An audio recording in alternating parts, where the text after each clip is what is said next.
Okay, let's see here. DB's not good. Need Kool-Aid on the field.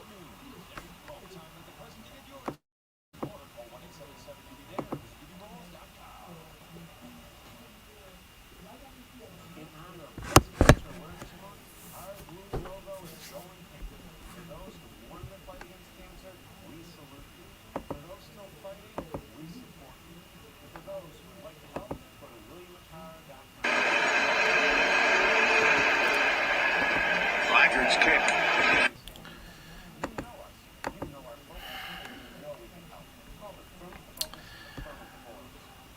All right, so I think I should be good to go. All right, guys. So I don't know. I had to do a live stream following with my video. I had to do it because I have so much to talk. I have so much on my mind. I'm stunned. I'm pissed off. I just don't know what to think, guys. I watched the Nick Saban press conference. As always, Nick Saban's not going to give any excuses. We simply played like shit. That's just how it is. But I had to talk about this more. I really, truly do. Alabama loses to A&M 41 to 38. We lose to Zach Keslata. Who for the most part prior to this game completed over close to 53% of his throws.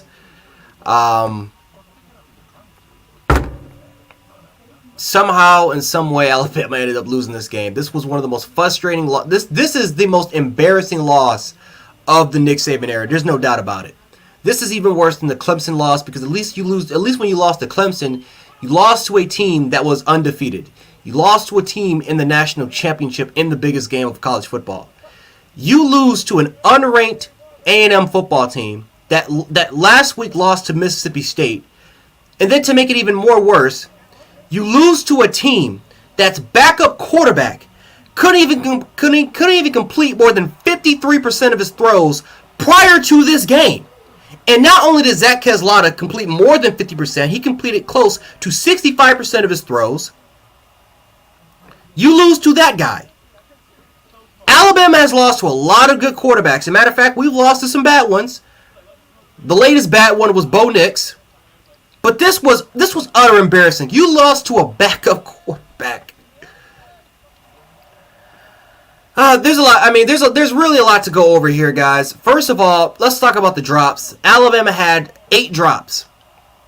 The key crucial drop was Jaleel Billingsley, who was wide open in the middle of the field. And Bryce Young underthrew him. I felt like the pass could have been a lot better. Jaleel Billingsley ends up dropping the damn ball. That's still a catchable pass. There's no excuse. If Jaleel Billingsley catches that ball, Alabama loses the chains. Then you look at some of the other drops. John Mechie had 2 drops. Jaleel Billingsley had 3 drops. Cameron Latu had a crucial drop at the back of the end zone, which ended up... It's just... I can't even talk, man. I mean, this is crazy. But yeah, our receivers had 9 drops. I think we had more than 8 or 9 penalties. We had 3 crucial penalties in the red zone. I mean, this was just absolutely embarrassing. We had 3 crucial penalties in the red zone to back us up to 1st and 15 situations, which ended up being 2nd and 15 or third and long situations, and we had to settle with the field goal. We were in the red zone 8 times in this game, and we couldn't capitalize off of scoring. This shit is embarrassing, man. Shit's embarrassing. We got dominated off the line of scrimmage early and often in the game. Now, granted, we made adjustments on the offensive side of the ball. We made adjustments, but we simply couldn't handle it. We simply couldn't make adjustments. And it ended up costing us at the end of the damn day. Chris Owens, we got to find a better replacement at right tackle. I'm tired of it. Are you telling me that J.C. Latham can't play? Are you telling me that we can't give a damn chance to Tommy Brockemeyer? Are you telling me that of all the 5-star and 4-star recruits that new Nick Saban have recruited on the offensive line, that you can't find anyone better than your damn center to play at right tackle? Chris Owens is a damn center playing at right tackle. And we can't find a better replacement at right tackle than, goddammit, Chris Owens. Are you kidding me? Chris Owens got murdered in this game by Chris Clemens. He got murdered in this game by whoever the hell was on him. But Chris Clemens murdered him on the outside. Darian Delcourt played like shit. Emil Ikior, get him out the damn starting lineup. This offensive line in the first half played like shit. Our receivers played like garbage. Too many damn drop passes from our key quote unquote contributors. And for anyone out there that is calling John Mechie a bona fide number 1 receiver, please shut up. Because I'm tired of it. I've been hearing nothing but credit by John Mechie for the entire game, and I'm done with it. I'm done with John Mechie.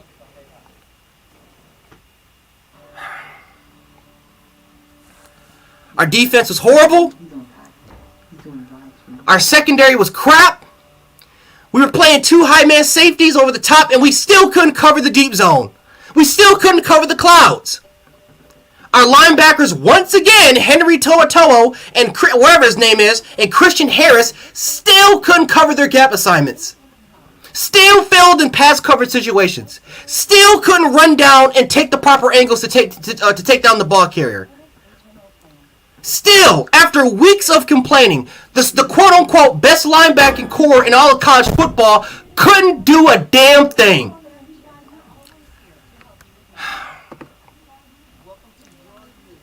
Embarrassing. And then we talk about our secondary. We talk about our secondary, man. Malachi Moore makes a boneheaded play with the targeting call. That was much deserved. I don't care what anybody says to say, oh, that's a dumb call. No, that's much deserved. As a football player, you should know that. You should know the rule sets. Stop making dumbass decisions, Malachi. So automatically our best coverage player, who's our star position player in man coverage, who's by the way, Malachi Moore's played like shit. He's played like shit either way, so I don't even know if that would help. But Brian Branch got toasted by a former running back that would transition to receiver in man coverage situations. Our zone schemes got obliterated. Guys, I'm gonna put the link because I'm telling you, man, I feel like I'm gonna break something. So I'm gonna put the link below the description. If anybody wants to come in here and chat, please be my guest. But I am embarrassed by this. Our secondary was horrible. We couldn't do shit. And our zone schemes couldn't work. We couldn't put any pressure on the quarterback. They had 3 freshman offensive linemen in the game. And we couldn't put any pressure on the quarterback.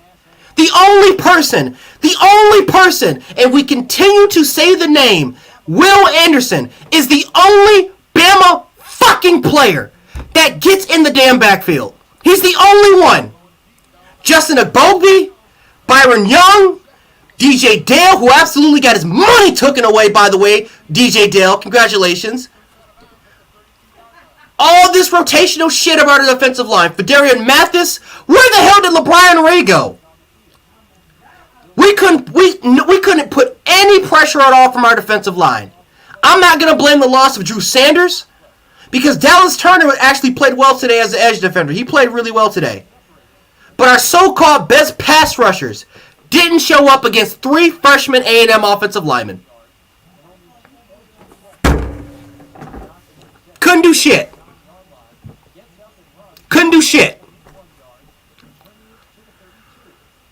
Oh, God.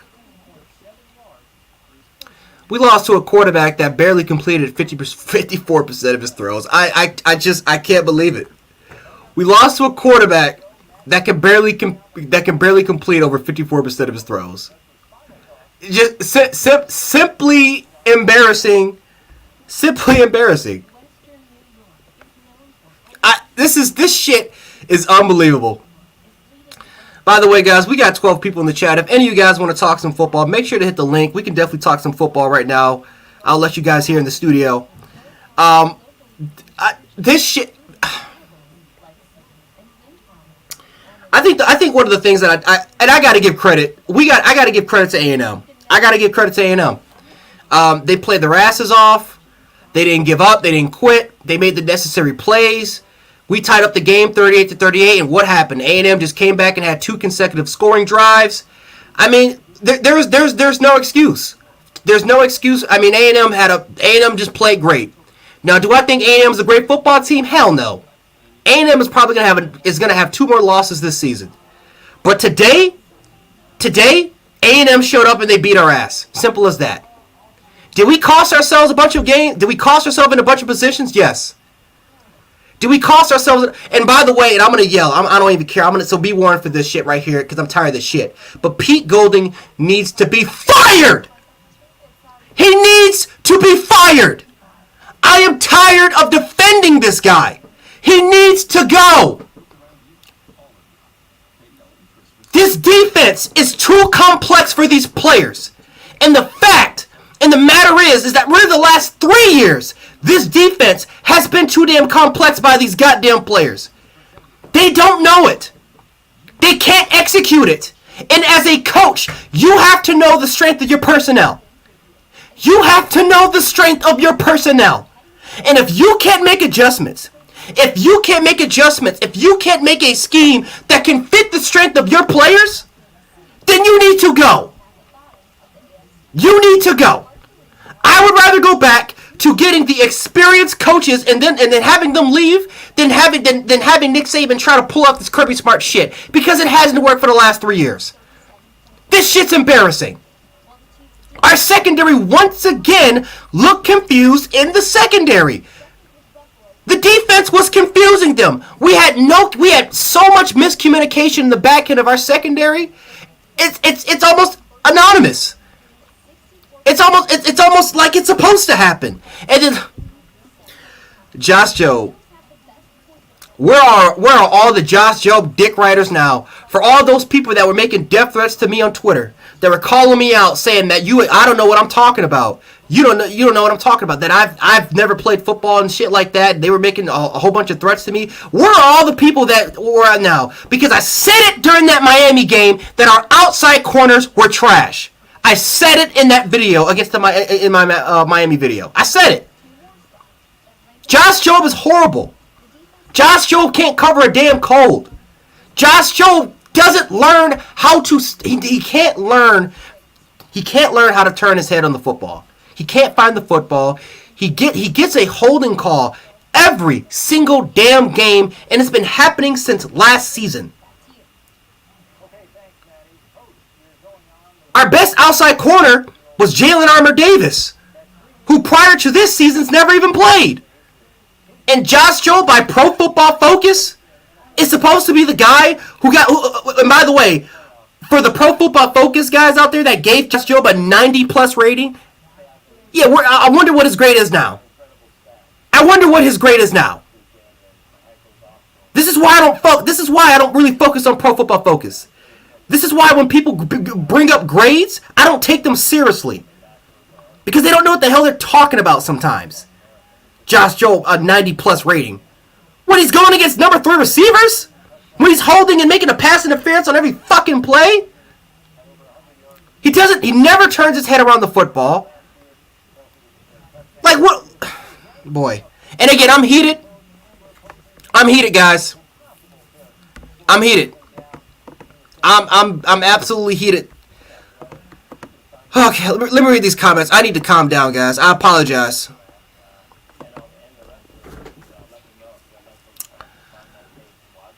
Ah, boy, this is just embarrassing. By the way, guys, once again, we got 18 people in the chat. The link is open for anyone that wants to talk about the football game. Just simply click the link, hop in the studio. We can talk about it if you guys want. I don't know what we need to do in the secondary, guys. I have no clue. I am speechless about what we should be what we should do in the secondary. I am speechless of what we can do in the secondary.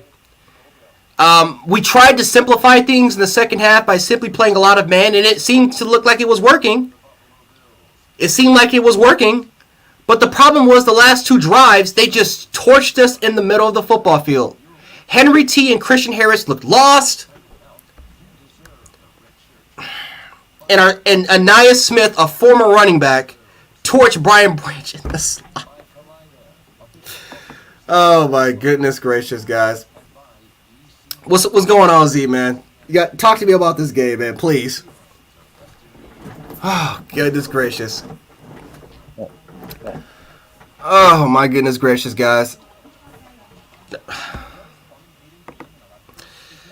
Unbelievable.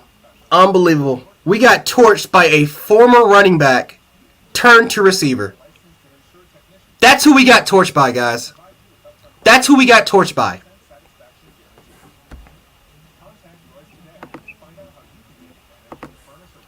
Z, can you hear me?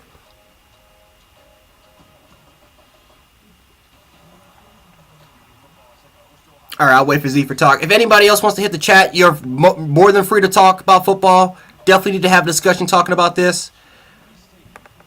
Z, make sure your mic is on, brother. But just talking about more about this game. Oh, God. Jalen Moody. I'm going to say this right here, guys. Jalen Moody needs to start. I'm done with Henry T. I'm done with Christian Harris. Jalen Moody needs to start. Because once again, Christian Harris looked lost. He looked confused. I'm done with this, brother. What's going on, Josh, man? Talk to me about this game, man, because I feel like I'm about to break something.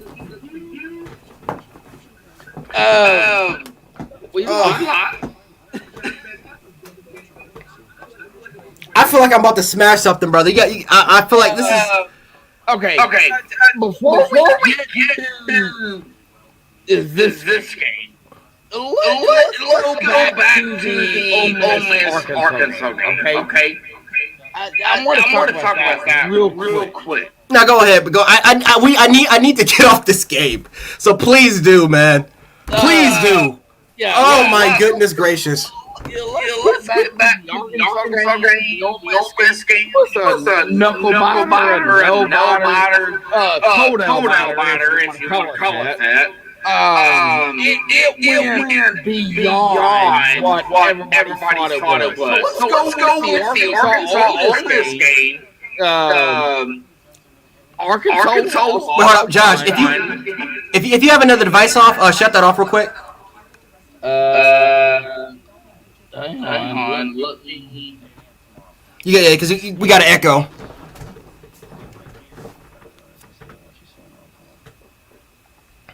I'm not sure what it is. Oh, no, I think you're good now. Okay. Yeah, I think you're good. I don't hear any echo. I think you're good. All right. So Ole Miss. Arkansas game. Talk about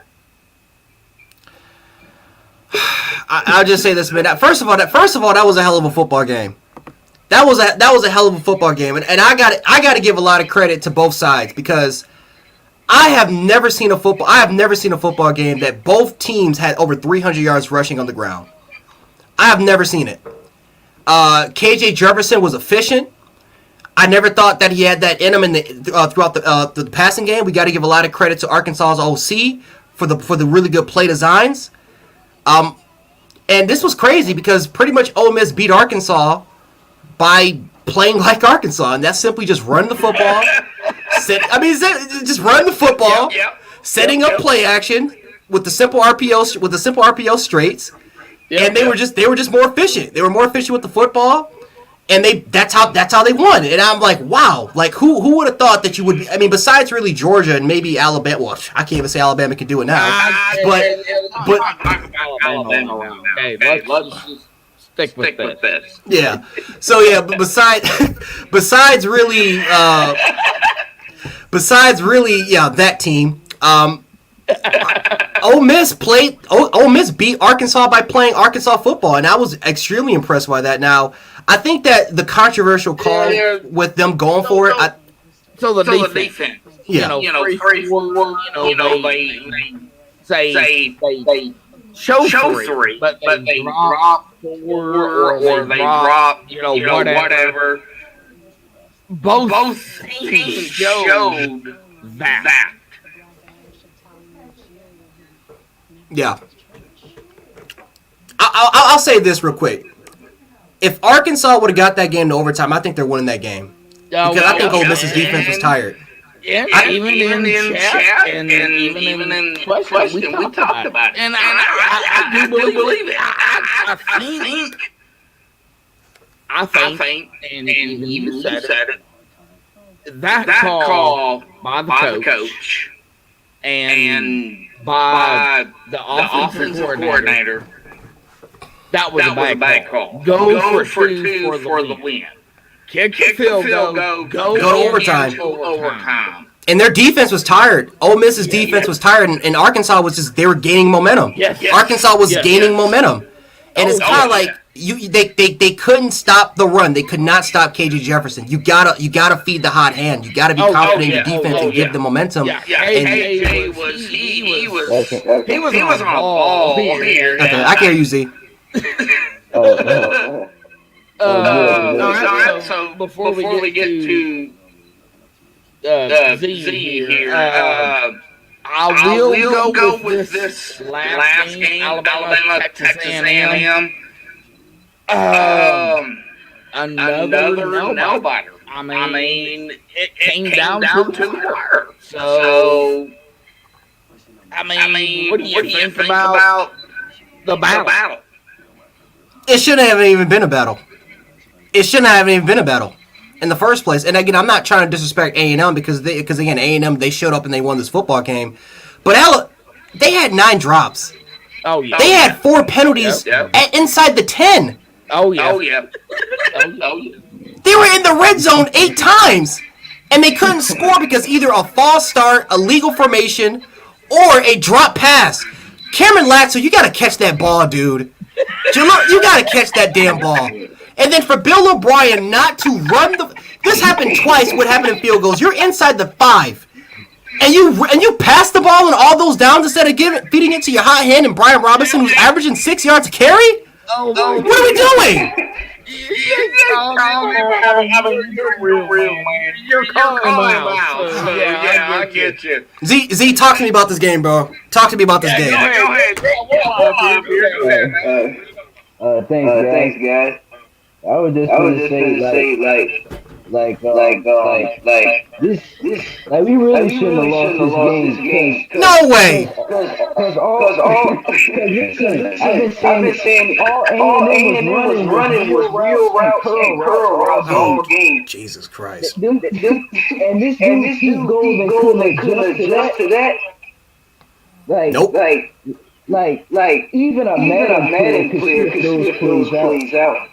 Nope. And this team adjusts to stuff over the middle, curl routes, and short routes. That's all they was calling. Yep. And I know this is what what some of the Bama faithful is gonna say. Well, the personnel's got to execute it. Well, isn't that the responsibility of the coach to know the strength of your personnel? And if you see that since the beginning of the season that they have been struggling with this complex defense, especially in zone scheme, isn't it your job as a defensive coach to kind of make adjustments to really fit the need of your players so that this defense can be better? Because if you simply keep doing the same stuff and try to get these players better with your scheme, and you clearly see that it is not working, and that they are confused, and that there is a ton of miscommunication in your backhand, that's selfish.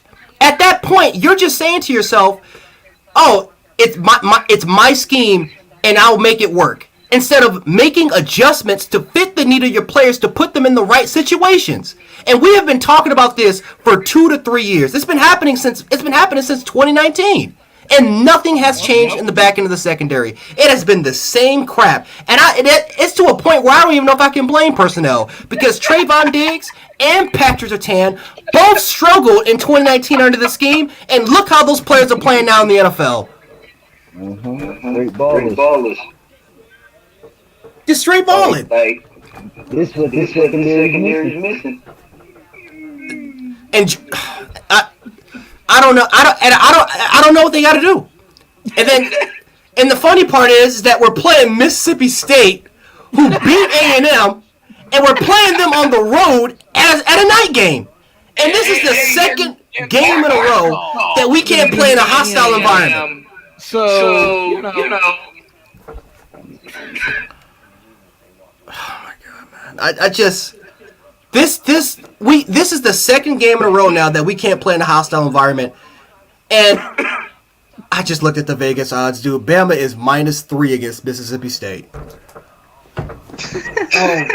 Oh my God! Well, That's what's come to. I'm here, of course, with Michelle here tonight. So, Jam Sports. I don't know what's going on here. I'm lost for words. Seriously, I'm lost for words. Like, you know what I have to do a live stream because I'm so pissed. I'm so pissed at this. The same mistakes that almost cost us the game against Florida was so repeatable. It's the same mistakes. We run the ball we run the ball good in one half, and then we can't do it in the other. We throw the football good in one half, we can't throw the football good in the other. Our secondary doesn't make adjustments until late in the second half. Our defensive line doesn't really play good until late in the second half. And then all of us guys, I'm going to stress this enough. I can't stress this enough because this is killing me from even talking. We lost to a quarterback that completed a career 53% of his throws. And you know something I noticed? The announcer even said that quarterback struggled when they put 8 people man deep. And Arkansas was putting 8 people deep, and that's how they lost to him.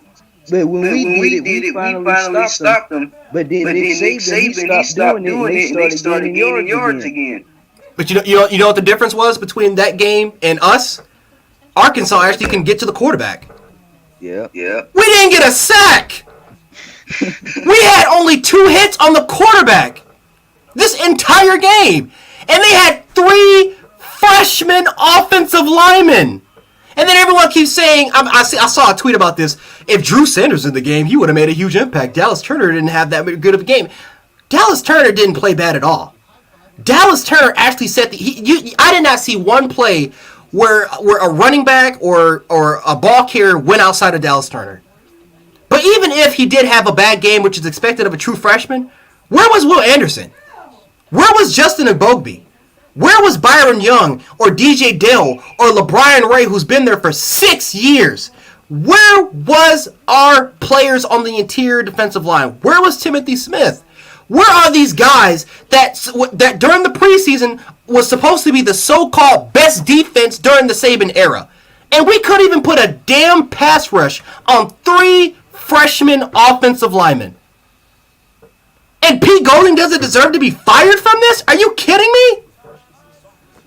Oh, it's like I said, he couldn't adjust to wheel routes and curl routes and short stuff over the middle. Like I was done after that. And they kept going to it. It was simple. It was literally 3 routes, and we couldn't do shit against it. and then the second half, we tried to simplify it by going into man coverage. And I'm thinking about. And then we made adjustments. We got better at it. We were there. We were following our gap assignments. And then all of a sudden, the second half, and all of a sudden, before their last drive to top the football game, they went straight back to it, and we had no clue how to stop it. We had no clue how to stop it. And they were simply just running inside curls. They were just attacking the middle of the football field. And we had no idea how to stop it. We had no idea how to make adjustments. Some comments here. Reports that there's background from me still yet. I don't understand. Yeah, I do hear a little echo from you, Josh. Josh, I'm gonna mute you. I'm gonna mute you real quick, man, so you can fix that issue real quick, dog. All right. Let me know if you think you got to fix. All right. Let me check it. Oh, Z, man, Z, I don't get it, man. And by the way, I feel your pain though, because it's like after I even seen what you said last year about Pete Goldman needing to be fired, but I was like, you know what, we should probably give him another chance. Maybe he might need to, he might get better or so. But after he couldn't stop wheel routes, curl routes, and short stuff over the middle, back to back times, I was done with this dude, bro. He needs to be fired. He needs to go, man. It's time. He needs to go after this year. He needs to go. And then the wheel route by 2nd and 15, Isaiah Spiller, after injuring his tailbone, runs a wheel route. And DeMarco Hellams, of course, runs into Jalen Armour Davis and converts the 2nd and 15. I called game after that. I said they're winning this football game.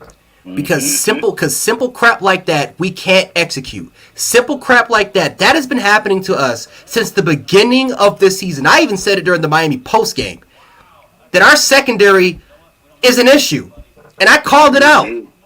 And everyone kept calling me crazy, and everyone kept saying you're just a fair weather fan. And I'm like, no, our secondary actually has a problem, and I don't know if it can be fixed this potential year. Again, we have a lot of experience. But they never showed it on the football field. Even against Ohio State, against the injured Justin Fields, they were burning us down the field. Josh Jobe was getting torched. Fields just couldn't get any torque on the football. That was the problem. He couldn't get any arc. Our defensive line actually put pressure on the quarterback, and really was just Christian Barmore. But we had pressure on the quarterback. That was the key difference between beating Ohio State in that football game. But this secondary is horrible, man. It is horrible. Jordan Battle can't do it, man. He can't do it. He's good in run support, but he can't. Man coverage, zone schemes, horrible. DeMarco Hellams, don't even get me started. Jalen Armour Davis is our best corner. A guy that hasn't played football in 2 years is our best outside cornerback. He's our best secondary player. And I don't know what we're supposed to do to fix that. I don't know what we're supposed to do to fix this. I don't know. I don't know, man. It's crazy because like, and I know some Bama fans are gonna make excuses and say, oh well, we was hurt, we had injuries, we was banged up. No, bro, like we not supposed to have these issues. Like we recruiting the top 10 every season. You gotta figure it out at some point. You gotta win the road. Yep. You got to play good on the road. If Bama fans expect us to make it to a national championship, you have to play good on the road. Yeah. You got to play good on the road. You cannot go into a place that not only has their backup quarterback in, but a dude that can't even complete over 55% of his throws for his career. And then they're starting 3 freshman offensive linemen. You made this man look like Joe Burrow out there. That's crazy. Oh, God. 3 freshman offensive linemen, Z. 3 freshman offensive linemen. And we couldn't put any pressure on the quarterback all day long. We couldn't even get a sack. What? And then we tried to be aggressive and dial the blitz, and we still couldn't get home. The quarterback still had averaged 4 seconds in the pocket. You know we should have did, gents. We should have did. Tell me, man. I was saying the whole time they kept blitzing, but they should have been putting 3 people back deep and sent 3 people. And then that way they could have had coverage because when we did it, they wasn't getting open. Yep. Mm-hmm. I was saying that during the game. And the guy can't run. Nope. You got to make him work for it. Make him work for those throws. Don't give him these easy throws. And this is what I was saying is like, why would you try to run these? Why would you try to run these same zone schemes that you? By the way, they didn't run it against Ole Miss. The majority of the game they play man. The majority of the game against Ole Miss, they rarely ran the zone schemes that you saw today against A&M. So you went to something that you knew didn't work. That you knew didn't work against Florida in the previous games. You tried something new against Ole Miss, which worked. Oh, no, I'm sorry. You simplified the defense. And then you went back to the same kind of complicated, complex defense that gave your defense fits against the Florida game. You went right back to that scheme. So that just tells me that Pete Golding, I felt like he underestimated A&M this football game, guys. I felt like he did it. I feel like what he showed today, I felt like he underestimated. He did. I felt he underestimated A&M. I felt like that his first priority was to stop the run, and then if you can stop the run game, Zach Kelslada can't make those necessary throws. His defense can make those his secondary can make those adjustments to the ball. And we got torched. He paid the price. We got torched, bro. What's going on, SFI?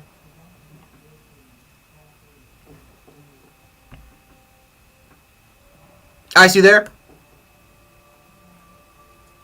Hello. What's up, Ice? What's up? What'd you feel, man? What'd you feel about this game, Ice? I skipped reading my summer reading assignment to watch this game. It was worth it. Oh my goodness gracious, Ice! Man, let me tell you something, Ice. If we play against Georgia, we're getting our ass kicked. I'm just gonna call it how I see it. I don't care if I get called the fair weather fan or not. We play against Georgia, we're getting our ass kicked. I don't know. Ice, we can't. Ice, let me tell you something, dog. We can't do anything with our line of scrimmage. We get pushed off the line of scrimmage like somebody stole something from us. Every time. We can't do it. Georgia will destroy us off the line of scrimmage. I felt like the defense that A&M played was actually very similar to how Georgia played against us in the SEC Championship game back in 2018. They simply just disguised blitz. They did a phenomenal job of hiding and disguising their blitzes. And we failed to pick up protection. Our offensive line couldn't make solid adjustments. We're playing a center at right tackle that is clearly struggling. And I'm telling you this right now, Ice, Nolan Smith is going to destroy Chris Owens coming off that damn edge. Adam Anderson is going to destroy Chris Owens coming off that damn edge. I agree. We don't got it. We don't have it this year, man. I don't think we got it, Ice. I don't know. Alabama should have come back. We did, Ice, but you can't lose to a quarterback that completed a career 53% of his throws. You can't do it. You can't do it, man. Less than 55% of his passes. You can't do it, man. You just can't lose that way. You can't lose that fashion. And then you had 9 drop passes. You had 8 penalties, which 4 of them came in the red zone. Once again, our secondary once again gets torched, and the DeMarco Helms could have sealed the game if he just would have turned around and looked for the football. But of course, it's an Alabama secondary player. They don't turn around. They don't ever turn around for the football. So all you got to do, if you want an easy pass interference, throw the ball up. The defenders won't look for the ball. They'll look strictly at the opposing runner. They'll look straight for his eyes, and instead of looking for the ball, they'll raise his hand up, and you'll get it. You'll get it every time. You'll get it every time. Daniel Wright out there. Oh my God, I can't believe I'm even saying this, but Daniel Wright deserves to start. I never thought that we would have a worse player than DeMarco Hellams. I'm sorry, than Daniel Wright. And it's Hellams. And it's Battle. I don't.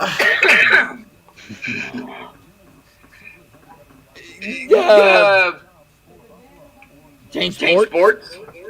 Yep. Ball game.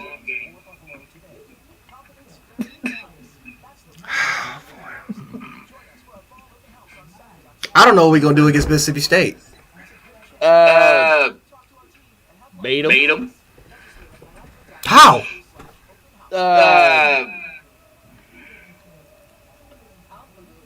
Be Alabama. We can't even beat Alabama. We haven't been to Alabama all year. we haven't been to Alabama all year. The only part of Alabama that we've been good at is the last couple games is running the ball because Bill O'Brien finally decided, maybe I should run the ball more. Maybe I should give Bryant Robinson a chance.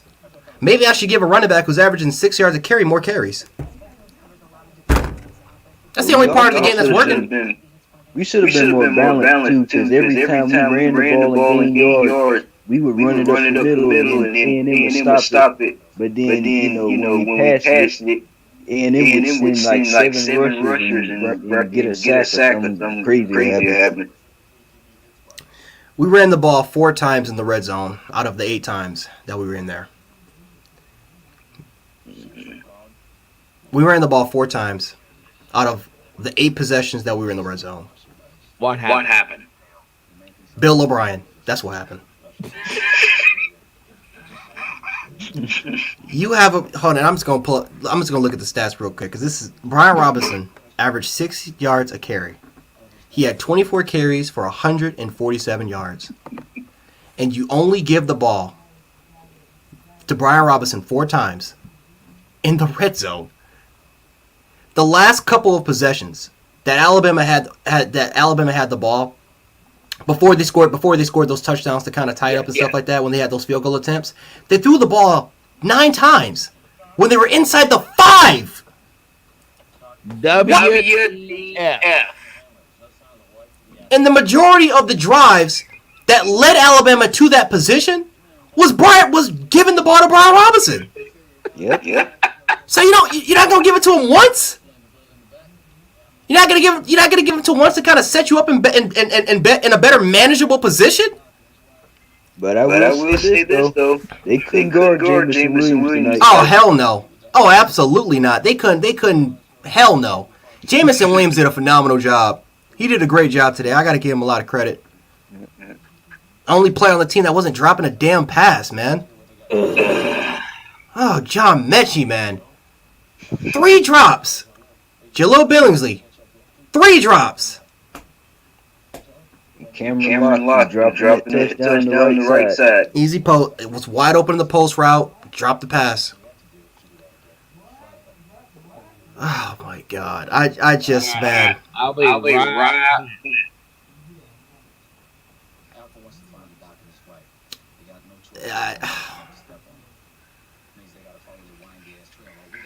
And then we got Arkansas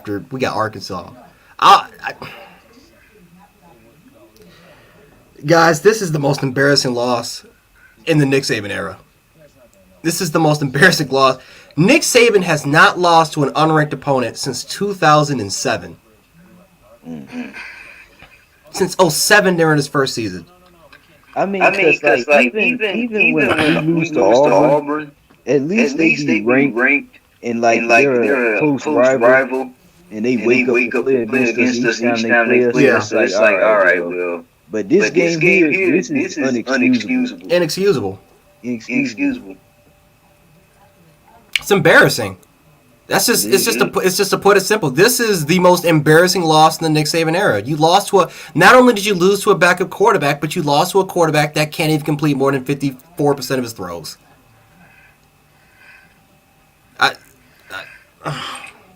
We made a human trash can look like a Heisman Trophy candidate. He did. I think he completed. Let me do the math here. But I think he completed. Completed. Oh my God, he almost completed 70% of his throws. Oh my God. Oh Jesus Christ, man! He almost completed. This is the same quarterback who couldn't score on Colorado until the very last possession. Could score on Colorado. Scored one touchdown on Arkansas, and that was really Isaiah Spiller. All right, I'm back. We're talking about here. I guess.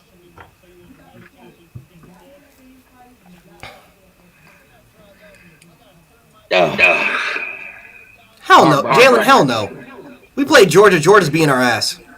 You think Georgia?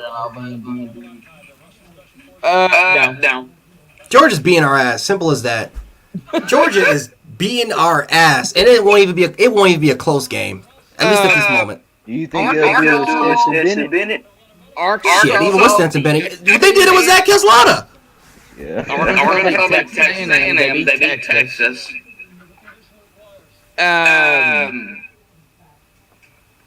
Alabama. Sorry.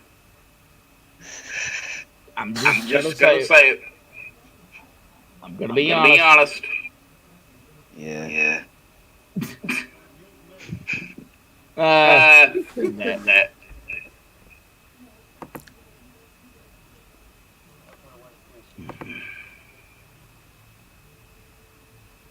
Oh, you muted yourself, Ice.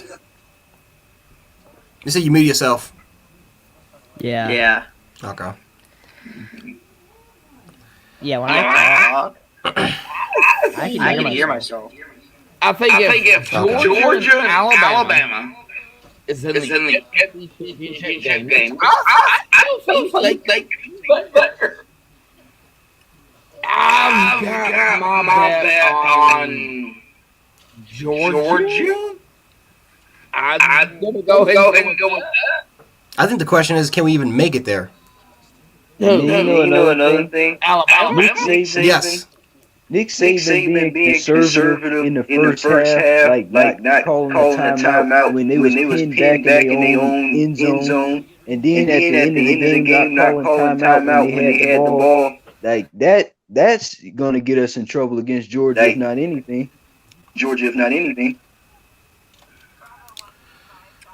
I've got my money. Now, going back to the Arkansas game here. I know you were talking about that. I want to talk about that Ole Miss Arkansas game. What happened?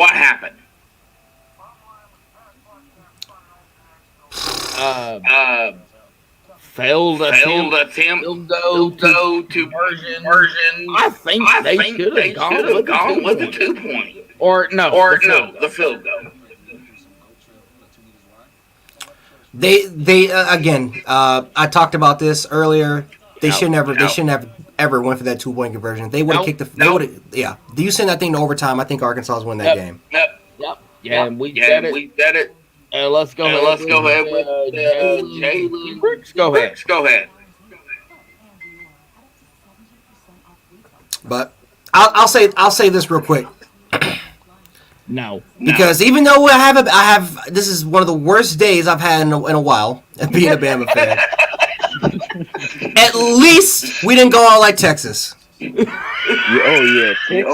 Texas. Their fans on suicide watch right now. At least we didn't go out like Texas. Out there with Arkansas. Let's go. Let's get some hate. Let's go ahead with it. I took Alabama. I lost that bet. Yeah, that's a good thing. Oh, Josh, I think your mic's echoing again, bro. Why?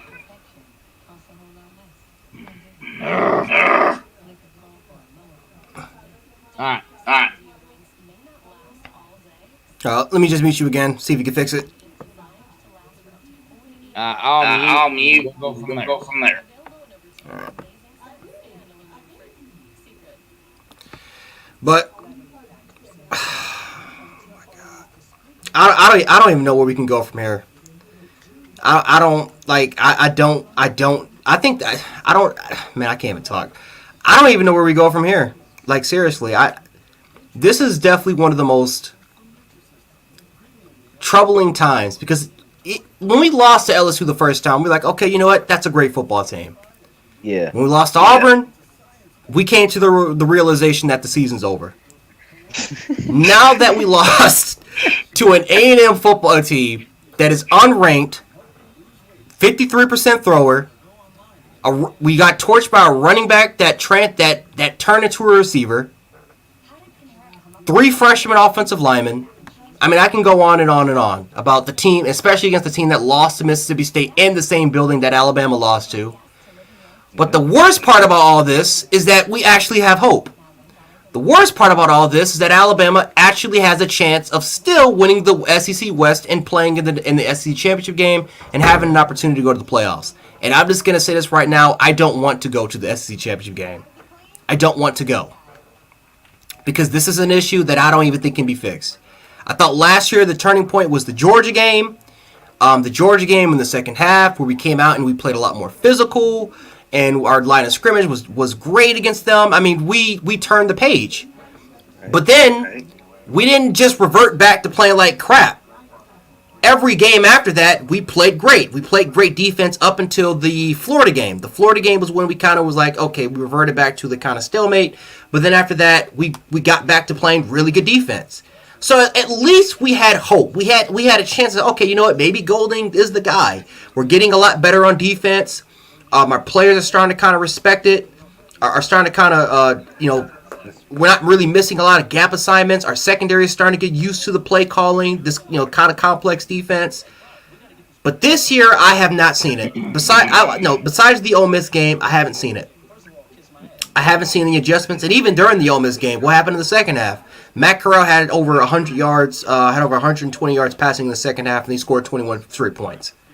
So even that game, I had questions about the secondary. And where was the lack, and where was the intensity? Where was the focus? Where was the drive that we're accustomed to seeing Alabama teams playing? But this was one of those games where you just saw it coming. You didn't know if it was going to be A&M. You didn't know if it was going to be at Auburn or who else. But you saw this game coming at some point. You saw it coming. And unfortunately, it happened against a team that has a 53% thrower. By a backup quarterback. Which, by the way, this is Nick Saban's first loss against a backup quarterback. Yep. So that's another stat to add to the book. That's another stat that's, Nick Saban that record's broken. Not only did he lose to his first assistant, he lost to a backup for the first time in his career as the Nick Saban as the Alabama head football coach. Insane.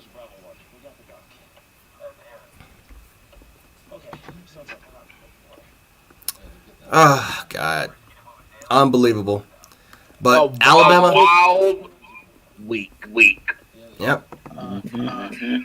Alabama has Mississippi State, 7 o'clock Eastern Standard, 6 Central. It's going to be a night. It's going to be another night game. Auburn next game. They have Arkansas. They got Tennessee. Yep. Yeah, no, we got. I'm gonna be honest with you. I can see. I can. All four of those teams have a legitimate chance of beating them. Even LSU. I even throw LSU in there. Seriously, I'll even throw LSU in there. So Arkansas, Fayetteville. Your pick. What'd you say? Live here. Wait, repeat that. Arkansas, Auburn at Fayetteville. Arkansas. I'm not trusting Bo Nix. My goodness. I gave Bo Nix a nickname. I call him Bo Nix Trubisky. Oh my goodness, just running around looking like a figure skater, man. Yeah. Jesus Christ. I don't troll Bo Nix. He doesn't give them the best chance to win. I think TJ Finley should start. And I don't, will he do as good as Bo Nix? Probably not. But I think as a passer, I think he gives him the best chance to win. Bo Nix is just, he can make plays and he'll look great, but it's also his worst enemy. And you're not doing and that Arkansas defense can play. They can ball out. Can we go back to last? Arkansas got screwed. My honest opinion on that game. Arkansas should have kicked Arkansas should have kicked the point. Game of the year, man. But you should have kicked the point. They would have won in OT. I think a lot of people agree with that, man. A lot of people. I said it. They had the momentum. They were killing Ole Miss. High is what I was talking about. With Auburn. Where it was called downplay or straight pass. Yeah. Oh, boy. There's a lot to go over, guys. And the funny part is that A&M actually had 3 5-star recruits at this Bama game. 3 5-star recruits that also are Bama targets. In attendance. Mm-hmm. So, you want to talk about potentially being a game changer for your program, being a defining one for your program? This was it. Now, again, A&M, they're going to take advantage of it. They're going to celebrate it. They're going to celebrate like they have won the national title. We understand it. ESPN and other sport outlets will make fun of Alabama for the next 2 to 3 weeks. Of course. Everybody gangs up on Bama when they lose. Like everybody, it's like the Avengers forming together when Bama loses. Like the whole world rejoices. And they form together like Voltron, and Bama is the worst team in the world. Overrated. It's been like that for an eternity now almost. Yep. And they'll talk about this crap for literally the next. Even after the season, they'll talk about this. They still talk about the LSU game. They still talk about Joe Burrow beating LSU. By the way, I'm sorry, Joe Burrow and LSU beating Bama. They still talk about this game to this day. All I see is they're gonna overhype A&M. They're gonna say, A&M definitely a championship contender after beating number one Alabama. No, they're not.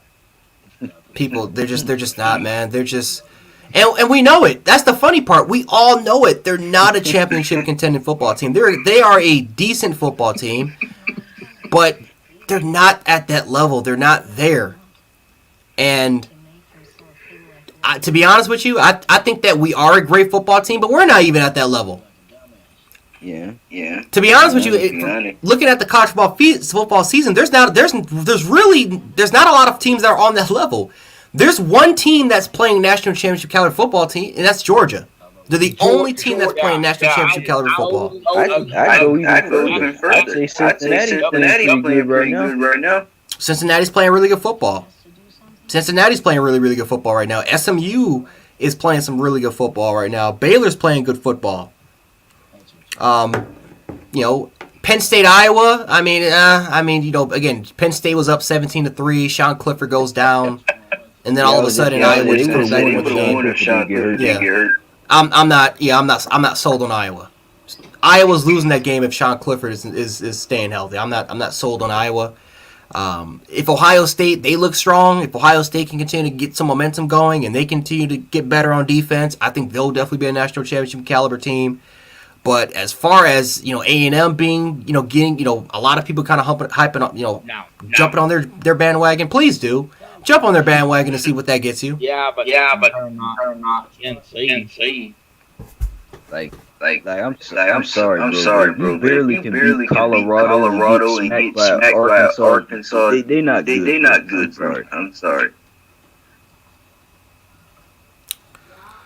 Yep, I completely agree. But I tell you what, that same team that struggled beat our ass today. Yep. Just came in there and whooped our ass in all different facets of the game, man. Arkansas is the name. I will go with that.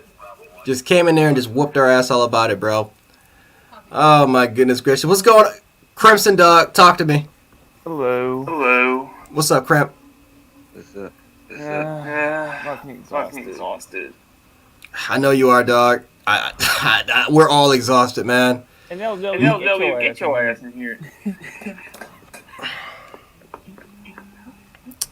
And I can't. I can't get over the fact that Zach Kelslada is a career 54% thrower, and we lost to that.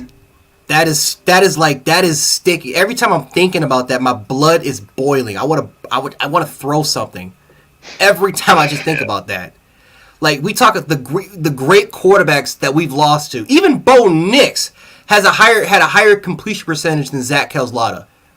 Blow sticks. And that's who you lose to. You lose to Zach Kelslada. Yep. And 3 freshman offensive linemen. Who, by the way, one of them was his first career start. That's who you lose to. Defense gassed the game. It's awful. You thought, oh, Pete Golden made some adjustments. Oh, Pete Golden simplified the defense. Oh, that's pretty good. He simplified the defense. We're playing a lot more aggressive. We're starting to get momentum. Our offense is not scoring touchdowns, even though we're in the red zone almost every drive. But for some reason, we want to throw it, and we got to kick field goals. But still, defense is holding on. Oh, we got a tight game. Oh, excellent. Defense is going to hold on. We're going to get the football. We're going to take control of command. What the hell happens? A&M scores 2 straight drives. Yep, and when we get in the red zone, we only run the ball one time. One fucking time. In the red zone, man. You ran the ball. You were in the red zone 8 times, and you ran the ball 4 times out of the possessions. You ran it 4 times inside the red zone. We didn't won it once. Wow. Oh, boy. Inside the 5. You didn't run it once inside the 5. Yep. That's Bill O'Brien. That's Bill O'Brien, man. This why And it's like, Houston fired him. oh my, because he made dumb decisions because of his management decisions. And then people will say, well, you know what? Bill O'Brien is a really good offensive coordinator. He's good. He's a great offensive mind. But what got him fired in Houston, and the same shit's happening here, it's his managing. Yep. It's his managing decisions. For you not to run the ball inside the 5, not once. That's managing. And by the way, I'm done Pete Golding for good. I'm done. No, he needs to be fired. All right, no, he needs to be I fired. gave him the benefit out last year because the defense still young. You know, I gave it the benefit out. It got better as the year went along. But now I'm done. He needs to be fired, man. Oh. There's no excuse for this shit, bro. He needs to be fired. The fact that you couldn't put your players in the right positions in the first half by running the same complex defense that got you in trouble against Florida, which, by the way, you simplified it against Ole Miss by simply just the majority of the game simply by playing in a man scheme. Then you go back to this game, you go right back to a zone scheme. The same defense that got you in trouble against Florida, the same defense that your secondary and that your players got confused. You still run that same shit, and what happened in the first half? You got in trouble. What happened in the second half when you made adjustments and you simplified it and you went straight back to a man scheme? Oh, it worked. Oh, they couldn't score. Until the last couple of drives where good old-fashioned DeMarco Hellams couldn't turn around for the damn football. Yep. And all they plays came off wheel routes, and he couldn't adjust to it. Who the hell's echoing? Jesus. Oh, God, man. W's got a question for you, Jance. What's up, bro? You can highlight it.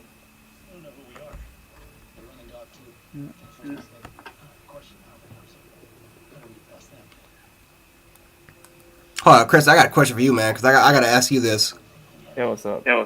Is this the worst loss in the Nick Saban era at Alabama? Definitely in a long time. Yeah, I don't know. I'm trying to think. Louisiana road back in 2007 was pretty bad. Yeah, but we were 7 and 5. We were 6 and 5. Yeah, we were 7 and 5. We were 7-5, and then the next kind of closest game, I guess you can say, was Utah. Yep. I'd say it was the South Carolina game when they lost to a quarterback last name Garcia or something like that. Yeah, Steven Garcia. But I think what's going on, brother? Hold on, I think a little bit of echo. Yeah, I don't know where the echo is coming from. Might be you, Chance. I don't know. Is that me? Probably. Hey, turn your mic off for a second. Yeah, it's not me, but it's you. Wait, Chance. Turn the camera off for a second. Wait. Hello? Jet. I'm live. Yeah, it's Jan. Yeah, it's you, but it's not me. It's you.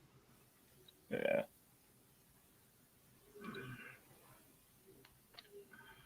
So what's going on with you, LW?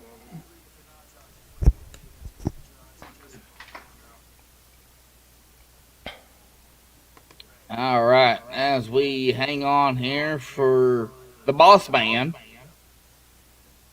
to get it fixed. Okay, so I'm not having feedback. You good, bud? Okay. Yeah. I think am I good? Am I good to go? Yeah. Are you good? All right. There it is. That's why. Right. Shit wasn't even plugged in. So it wasn't me. It was him all along. Shit was even plugged in, man. I'm looking at it, I'm like, this shit even plugged in. No shit wasn't even plugged in. Oh, just a bad night, man. Yeah. Just a bad night. Yeah. Well, we can go with the shirt there, I guess. Might need to change it. Oh boy. LW. All right, we good? Yeah, we're good. We're straight. All right. LW, what you think about the game, brother? Yeah, he's probably not there right now. That's fine. Okay. Yeah, but. Oh, sorry. Now I'm back. Okay. Oh. I mean, it wasn't good, but A&M played their asses off, and Yeah. Alabama, made a lot of their problems with their own problems. The drop passes, the false start. I mean, that kicking the ball out of bounds, giving them the 35. Yep. LW, I still can't believe Ballard said bench Bryce Young for Paul Tyson. Well, that's just silly talk. Yeah, man. I can't put all the game on Bryce. Like, it wasn't entirely Bryce played good. No, he played good. You can't help 9 drop catches, man. You can't do anything about 9 drop passes. You got as receivers, you got to make those catches. Yeah. John Mechie. It was a low pass, when they went 3 and out after it was 38-38. Mm-hmm. And they had to punt, Billingsley, it was a low pass, but he should have caught the ball. Got to catch the football. Yeah, and that was like on the last drive, because and then after that, Mechie did kind of drop the last pass on our offensive possession of the game. O-line was at piss poor too. Chris Owens got torched on the right side, and it's I don't know who in the hell is behind Chris Owens. I don't know if it's Latham. I don't know if it's Tommy Brockermeyer. I don't know if it's Damian George. But they need to figure something out, because I've been saying this since the beginning. You cannot have a center play at your right tackle position. You can't have your best center playing your right tackle position. They got to figure something out there, because Chris Clemens ate him up alive on the outside. Yeah, I think it is J.C. Latham, and I think he's the backup for the right side. Mm-hmm. Yeah. I don't know how far along he is, but I mean, at some point you might have to just throw him out there and let him swim. Yep. Yeah, you gotta try something new, man. This is the third straight game in a row where Chris Owens has just been getting torched on the right side of the line, and it's not just him, it's Ekiyor, and that's surprising, because Ekiyor, you can make an argument, was the best, besides Dickerson, was the best lineman on the team. He was great last year, Yeah. and then all of a sudden he comes to this year and he just like he's getting destroyed off the line of scrimmage, and that's not a gap issue, or that's lack of physicality. Yep. I don't know what's going on with him. It's crazy, man. 2022 is going to be a much stronger team, honestly. I think it will be. I think that if you look at all the experience that's coming back, I think definitely if depending on how our season kind of goes, I think we'll definitely have a lot more momentum going in. I do, I'll give Alabama this. We got a young team, we got a brand new coaching set, and that actually might have affected us this year. Normally, it doesn't really affect us. I think it definitely has some play here because we just have not, in particular areas that we used to play great at, we're not playing at that particular level. So maybe we just got to give some time there, but. At the same time, man. At the same time. I mean, you got the ball. First and goal with the 3.5. And you don't run the damn ball. Doesn't even touch the ball. I mean,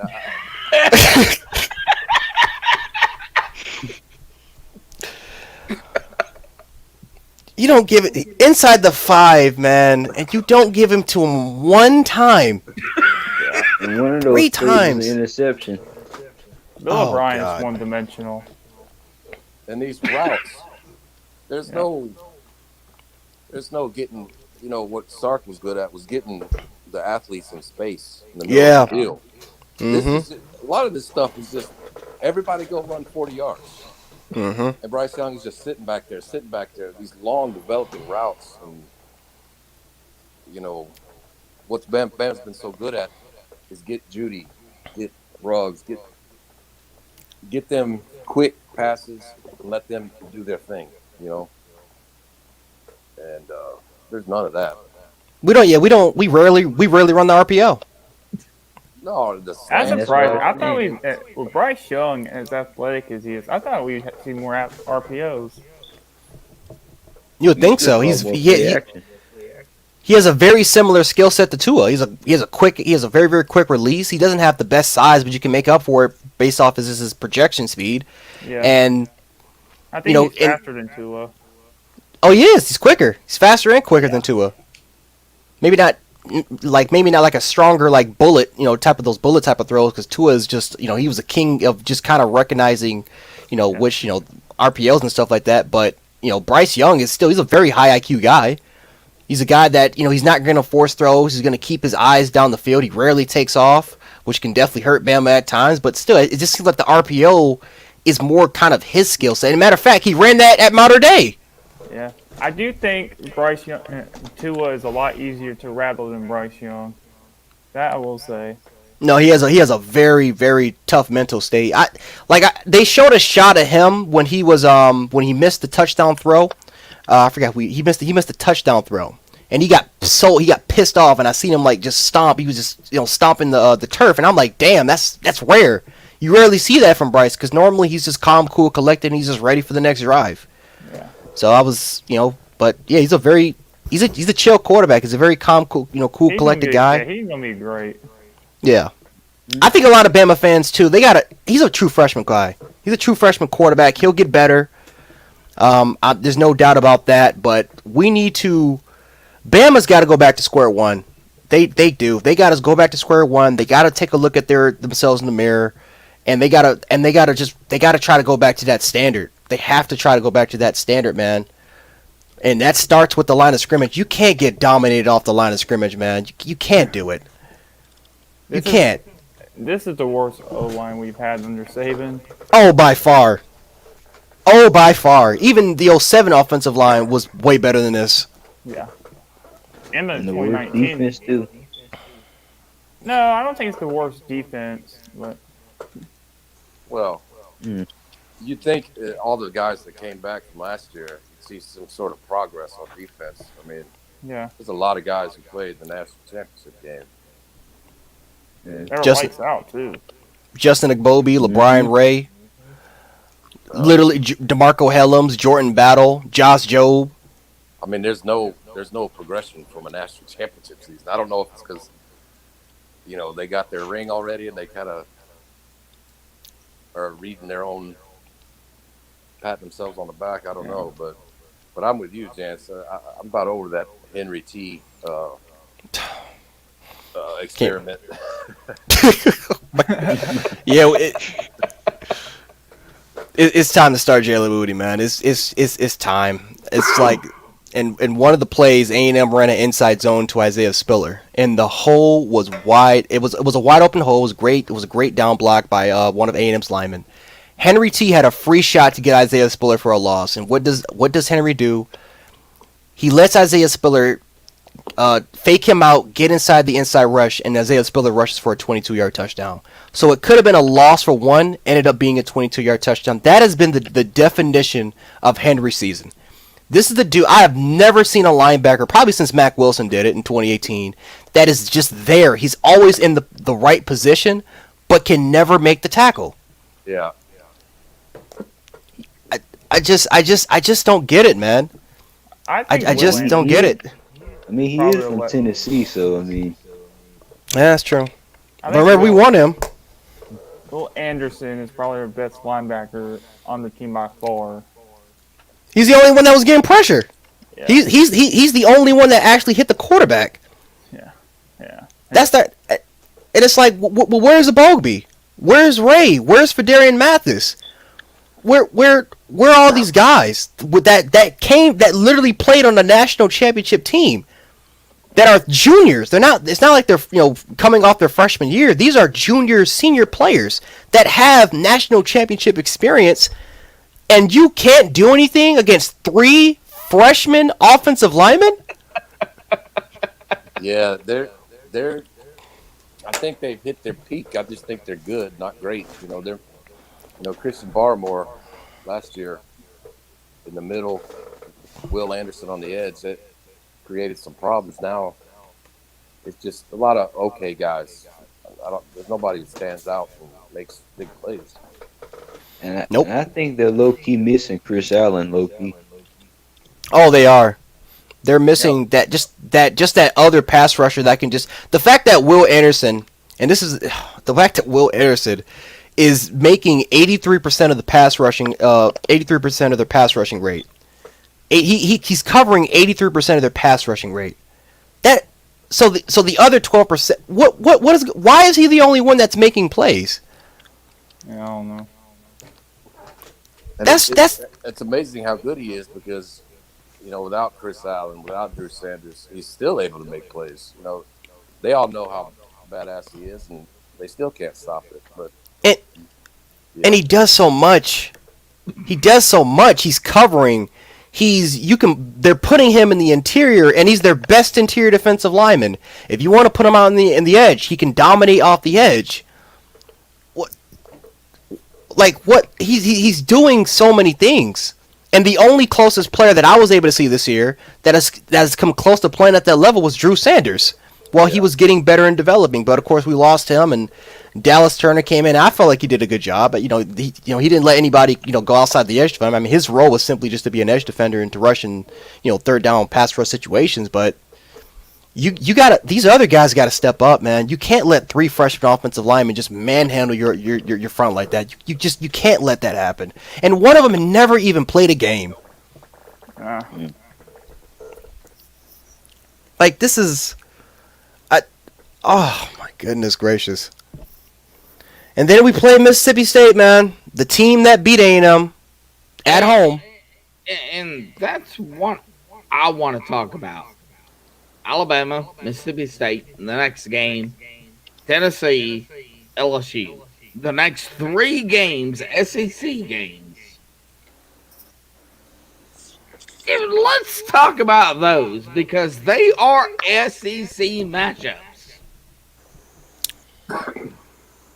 Honestly, I have no clue.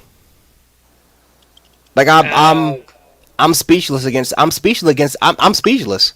We're a -3 favorite against Mississippi State. A -3. Oh, take the points. I know we were supposed to blow out A&M, but take the points. This team's going to be pissed off after this loss. Oh yeah. Take the points now. Take the points. Take them now. Take them now. They're going up later in the week. They're going to be, I guess we could go with Steve Irwin. They're going to be angry. I guess we could go with that. I I don't, mean, bet, I don't actually bet games. I'm betting this right now before the line changes. Yeah, I want to see if the line changed. No, don't get it now. It's going to change, bro. Yeah. well, Tennessee and LSU. I think Alabama is gonna demolish LSU. That is a little bit further down the road, but Mississippi State, Tennessee, you guys are gonna. Alabama's gonna Bigfoot. demolish. Those cowbells are not going to say Bigfoot for what's coming next week. What time is the game? Is it a 7. night game? Yeah, it's a night game. 6 o'clock. Yep, 6 o'clock, Mississippi State p.m. I think that is Central, so it'll be 7. Yeah, 6 p.m. Central. 7 Yeah. 7 Eastern Standard Time for my if you live in the East Coast. Yeah, Yeah. so I 7 doubt they look this bad back-to-back weeks. Ugh. No. That's the biggest question, man. Because so far, our worst games have been on the road in hostile environments. Yeah. We have not played well on the road in hostile environments, and we're going to be playing in another hostile And environment. by the way, Jance, how about Florida losing to Kentucky last week? Oh my God. And Oh God. also, let's just go with Arkansas on the road. So let's just go with that too. So Dan Mullen said he did not get out-coached by Mike Stoops in that game. No, of course he did, dude. He's a jackass. Dan Mullen's going to make every excuse in the book. Kentucky had, didn't have half the talent you had, you fucking clown. I'm just wondering, when is he going to start Anthony Richardson yet? No, he's not going to start him. No, he's not going to start Anthony Richardson anytime soon. They did. Just like how They he try did to. with Felipe Franks and Kyle Trask. Yeah. I just- Only way Anthony Richardson starts if Emily Jones goes down. That's it.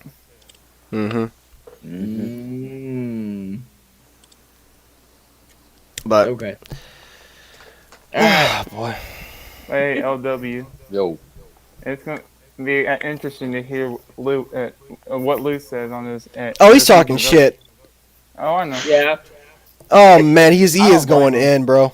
Oh yeah. Them little dirty Georgia fans getting a moment right now. All right, LW. We're going to be on a mission to bring Jant Sports to the community. I mean, Yeah, man. people are going to talk trash. I mean, you Yeah. take the loss on the chin and suck it up. Yes, best thing you can do. I mean, you really, you can't, I mean, like I said, this is our day to, kind of just wind it off, talk about it, and just we got to brush it off. We can't really hang on about it. We got to move on to the other games. But yeah, we already know we lost. Everyone's going to talk about it. Every news outlet is going to talk about this game for the next 2 to 3 weeks. But the good thing for Alabama is that you're still in it. You're still in the national championship picture. All you got to do is win out. We're still in this race for sure. Yeah. Yeah, I mean, they came out, they're getting their ass whooped by 14 points, and they came out. But us Bama fans had to vent. We had to. They just I played want to horrible 4 say- minutes to end the game. something here. Go ahead, Josh. Texas A&M, we faced them early on with Texas. We beat both Texas and A&M. Texas A&M beat Alabama. Yeah, I know. It was close. Don't get me wrong. That was a damn good game. Is there a shot that Arkansas could beat Alabama this season? Oh yeah. Well, yeah, there's a shot, but Anything is possible at this point. yeah. Alabama yeah. fans would probably totally disagree. Well, I mean, I don't think we'll probably win the national championship this year. I mean, it's a good assumption, but most of Saban's national championships he's lost in the regular season, the majority of the 7. So they just got to get better. And I think there's still 6 games left. Well, we got to get better too. So, if Georgia gets JT Daniels healthy, they're winning the title.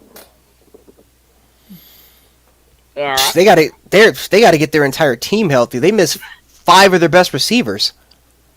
Well, they got some Marcus of them back. Yeah, they did. Darnell Washington didn't play, but they're still missing Rosemead. Burton didn't play. Dominic Blaylock is still out. Arian Smith is still out. Like they're missing. They're still missing George Pickens. He's not coming back to November. Yeah, once they get him back and JT Daniels is healthy, I think that's the team that wins it all. I hate to say that too. I hate it. Yeah, their defense is just loaded. I don't want Georgia to Eric win. Gilbert too. They've only given up 2 touchdowns in 6 games. That's pretty good. Mm-hmm. And they have Eric Gilbert on the roster, I think. I don't even think he's on the roster. Oh, he ain't. Yeah, it's just academic issues and personal issues, and I don't know. Yeah. I don't know what's going on with him, but that's just a shame because that kid is talented as hell, and He's just slow. Well, But it's unfortunate. I think the rumor with him was he was trying to play wide receiver, and he got upset that they put him 5th on the depth chart because he was too slow and he was a tight end.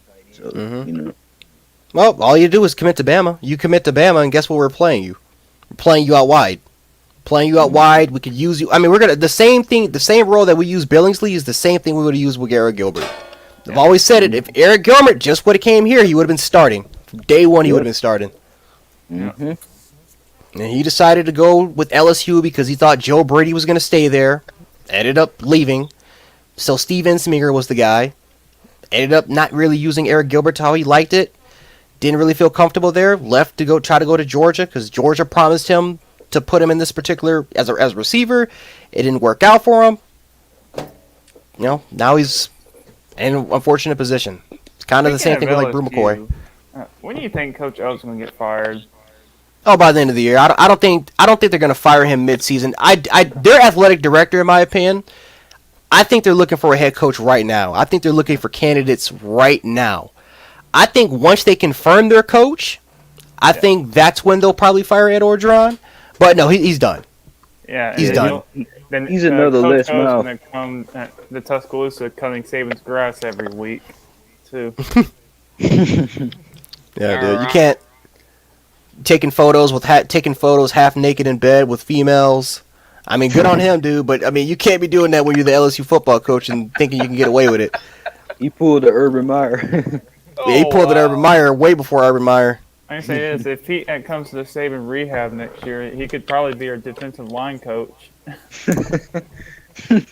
Well, Janice, a sports fan, I appreciate you having me up here. I'm going to be done for the night. It's 1:13 Central Time, man. Thank you, bud. I do appreciate it. No problem, man. No problem, man. Thanks for stopping by, brother. Yeah, man. I'll be back. Trust me. All right. Yep. ALW. Yo, I think one of our goals got to be bring Jant Sports to the community. Yeah. Oh man. Oh. who's after? I forget who's after Mississippi State. Tennessee. Yep. We get them at home too. I think we're good at home. I have plenty of faith that we're not gonna lose at home. I think that's something. I think that's a place where we'll be fine at. Yeah. Yeah. I give Tennessee credit. They're playing hot. I give them a little credit for that. But I think we're good. LSU at home too. I think we got that.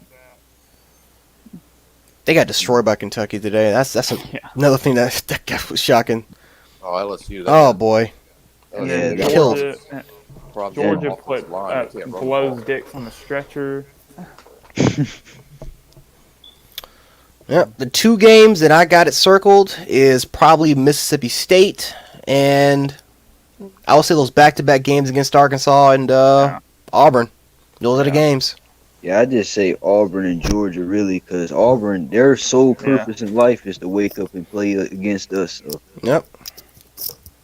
I don't see Bigfoot pulling off an upset though. Yeah. I'm interested if TJ Finley's going to be the starting quarterback. I'm very interested if they're just going to roll the dice, maybe flip to him, see what they can work with. They should. And see if he can turn it around. Yeah, I'm sorry. Blows dicks is awful. I call him Bo Nick Trubisky for a reason. Nope, his new name's now Blows Dicks. Fucking boat, fucking blow. Oh man, just running around the backfield, man. Just trying to make play, trying to play hero ball. Sometimes it works, sometimes it doesn't. That's his play style, man. Backyard football. Yep. And we got to remember, it's all Jordan Hare Stadium, man. For some damn reason, in that damn stadium, every time we go there, just some of the weirdest shit happens. The weirdest stuff that you would never think you would see in your lifetime always happens in that damn stadium.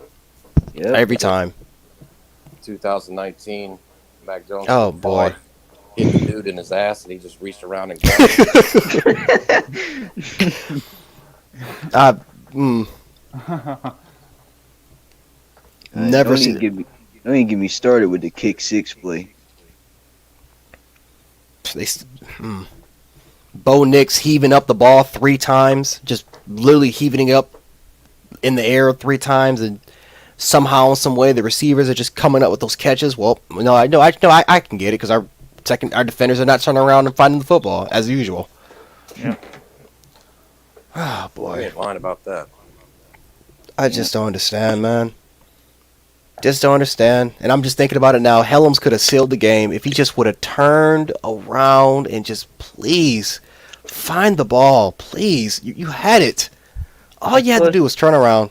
And plus, he wasn't covering a receiver. He was covering a tight end. A big, slow tight end. Yes.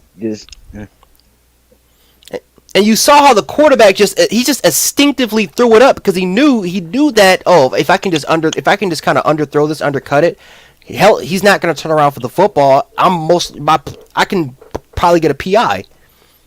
Yeah. It ended up working, and that's another 25 yards, which put them in at the 12.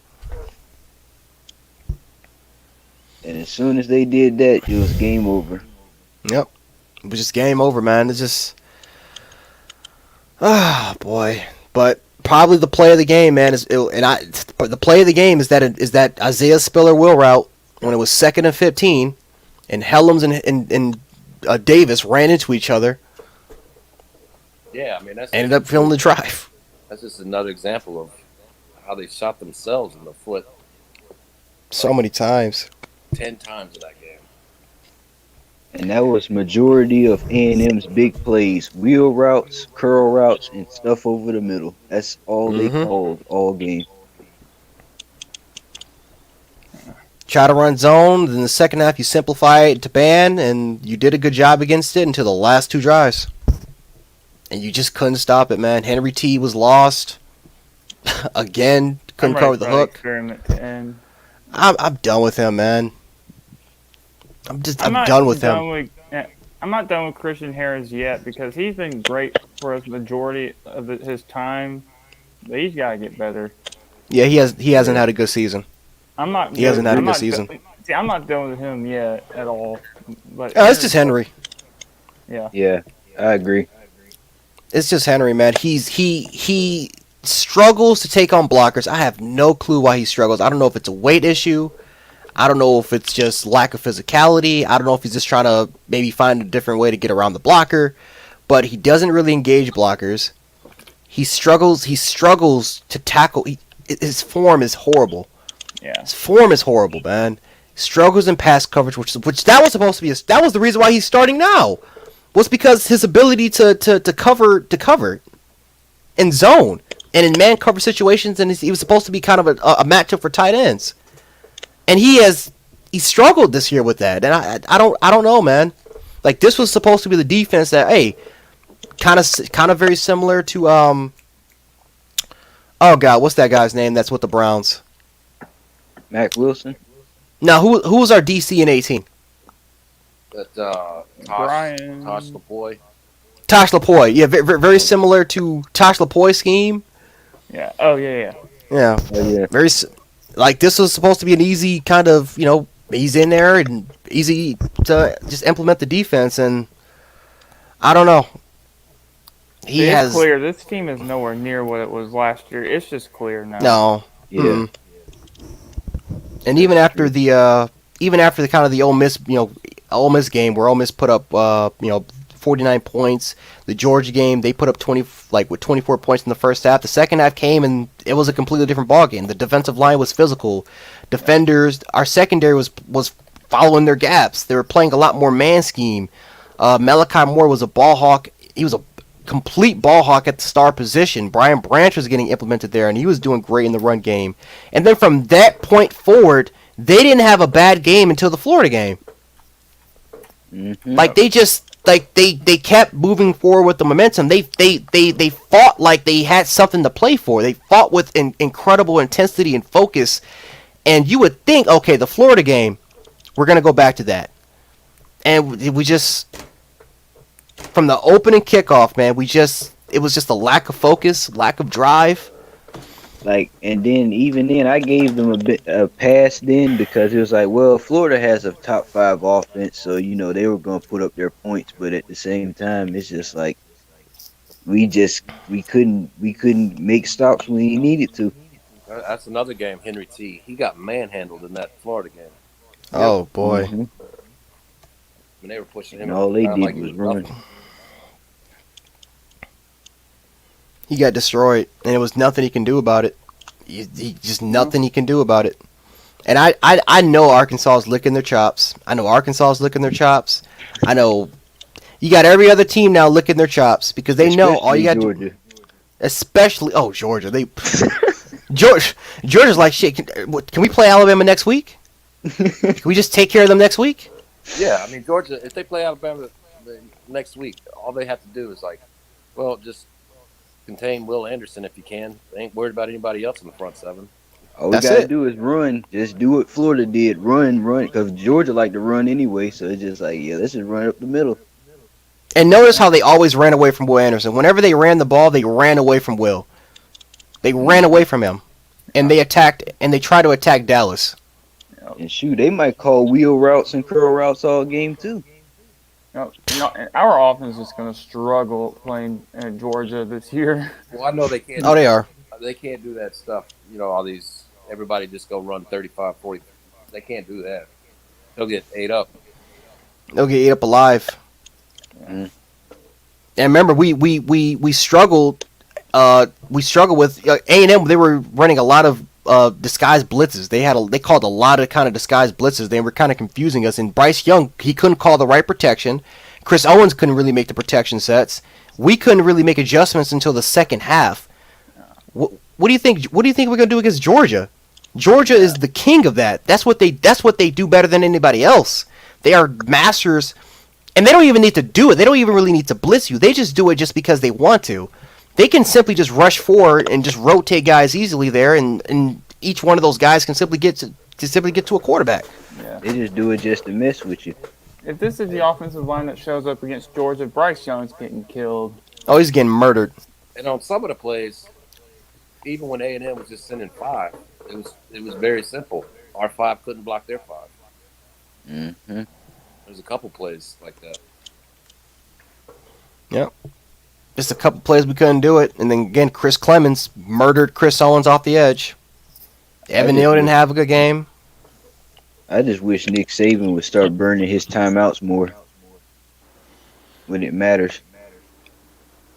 I wanted him to at least try to give us the ball back before we went in that first half. I wanted him to at least try to go for it, but I don't know. I guess they say, you know what, we don't have any momentum. We're down by 2 touchdowns. Maybe we could just try to go ahead and see if we can try to get some momentum back in the second half. Yeah, I can see that. I mean, you don't want any mistakes going into half. Mm-hmm. Instead of a 14-point deficit, you got like a 17 because you make some bonehead play. Right. Oh boy, man, and I can tell you, Nick Saban, when he looks at that film, he is going. What's gonna kill Nick Saban is those red zone drives. They were in the red zone 8 times. 8 times, and you would think that's Bama's bread and butter, and they couldn't score. A pick 6, illegal formations, delay of games, false starts, which took you out of position, and it became like 1st and 15, and it was over after that. You couldn't really get into position to score because of that type of stuff. Interception on the goal line when Bryce Young had a wide open lane to just rush in and decided not to take off, threw it to O'Neal for the pick. Yeah. Not giving the ball to Brian Robinson inside the 5. I wish Bryce Young would take off more though. I do too, man. I respect him for always keeping his eyes down the field, but you gotta recognize, man, if you don't have anybody there, you gotta take off. You have to take off. I never got mad at Mac Jones because Mac Jones can't run. Well, maybe he can, but not really. Bryce Young's great at it. And plus, you have to run when your receivers keep dropping balls too. Yeah.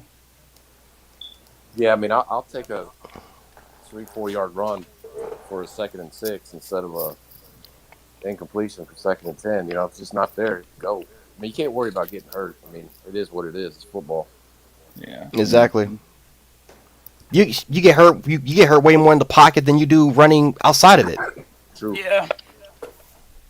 So it's like, you know, I get it. You want to keep your eyes on the field. You want to try to go through your progressions, but again, when those things are taken away from you, and you're just trying to force those, you're really trying to force it. That's going to cause a lot more mistakes. That's going to cause somebody to just come from behind you and take you down and force a turnover that we don't even need. I'd rather for you just to get the 2-3 yard gain than for you to just to take those brutal hits because you're just trying to keep your eyes on the field and try to find the play. Yeah. Well, all right, like that. Gent, had to head out. All right, Z. Thanks for stopping by, brother. All right, I'll be back soon. All right, man. Yeah. All right. What's up with anybody know about Kamar Wheaton? His injury status? We haven't even gotten any updates for it. Yeah. See how tall I don't even know what Bryce Young is, Jance? He's 5'9". Really? That short? I stood next to him. He's 5'9". Really? Mm-hmm. He's 5'9". I know. Yeah, they're gonna say he's 6 feet tall. He's 5'9". I'm 5'10" and a half. I'm taller than him. Wow. Well, how tall do you think Tua is then? Tua's 5'11". I would say he looks 5'11", maybe 6 feet. Yeah, that's reasonable. Mm-hmm. And that means I stood. that means I went to the modern day. Fucking Yeah. 5'6".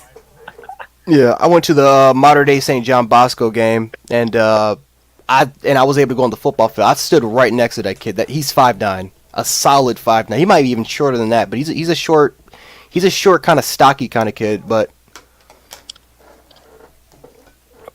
oh man, what about Clemson falling off a cliff?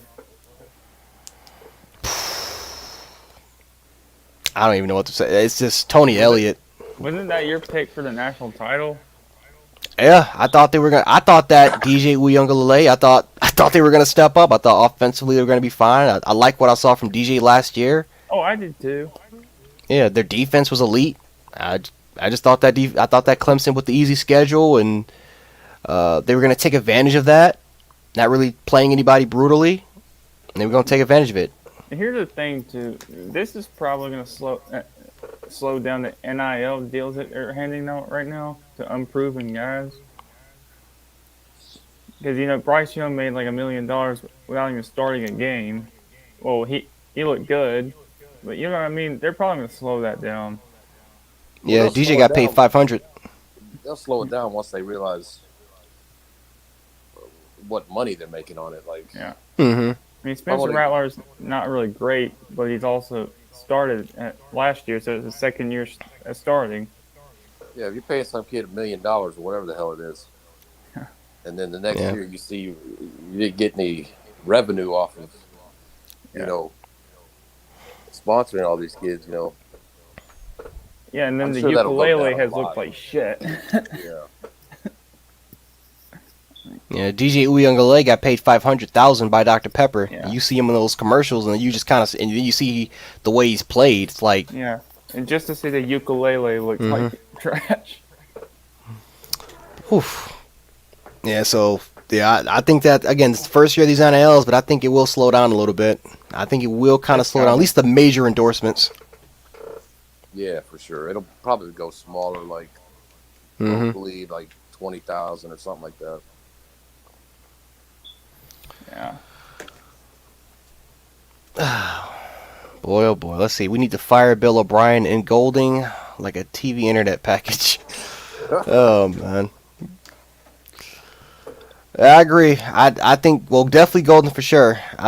Bill O'Brien, I'm not a fan. I'm not. I'm trying to give him a chance. I've given Golden too many chances. He needs to go. I agree with that. 100%. I gave him the completely. benefit of the doubt the last 2 years because how young we kind of were. But that's done. Oh boy. Especially last year because we got so much better. Just failed adjustments, not putting our players in the right positions, not understanding your personnel. Yeah. Linebackers are still confused. Defensive line can't win off the line of scrimmage. They can't beat 3 freshman offensive linemen. Secondary once again looks confused in the backhand. We can't do anything in man coverage, especially against the running back turned receiver and Anais Smith. I'm just glad Daniel Wright wasn't playing. And God, Daniel Wright actually would have been better than DeMarco Hellams. I would have took him today over DeMarco Hellams in Jordan Battle. I don't know about that. I would have tried something. I would have tried something new. I would have tried something. I would have tried some more freshmen we signed in this class. Yeah, what happened to we signed like a 5-star safety. Whatever happened to him? I don't know. I'll just try playing him. Like at some point, we need to start playing more of these freshmen. Something's got to give. We need a spark. I want to start at Kool-Aid over Josh Jobe. Oh, he needs to start. I agree with that. Kool-Aid has by far been outplaying Jobe. Yeah. Yeah, that's what I was gonna say. I don't think Jobe and Davis are good, but we don't have a number 1 corner. No. Like last year. No. Our best corner is Jalen Armour Davis, the guy who hasn't played in 2 years. That's our best corner right now. And that's not even over exaggeration. Yeah. Nobody's looking out on offense saying, "Oh, we can't throw to Josh Jobe," or you know what I'm saying? Mm-hmm. They're actually saying, "No, target that," because most likely he'll hold you. He'll target that dude because he won't turn around and look for the ball. Yep. Yeah. Ridiculous. That's been a big problem for Alabama the last couple of years. DBs won't turn around. Mm-hmm. Can't turn around and locate the ball, man. Always in the right positions, but just won't locate.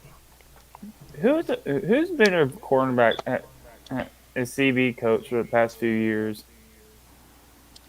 They changed it. They've been changing that the last couple of years. I think it's Gillespie.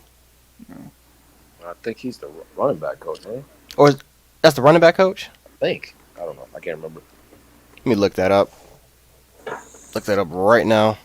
Yeah.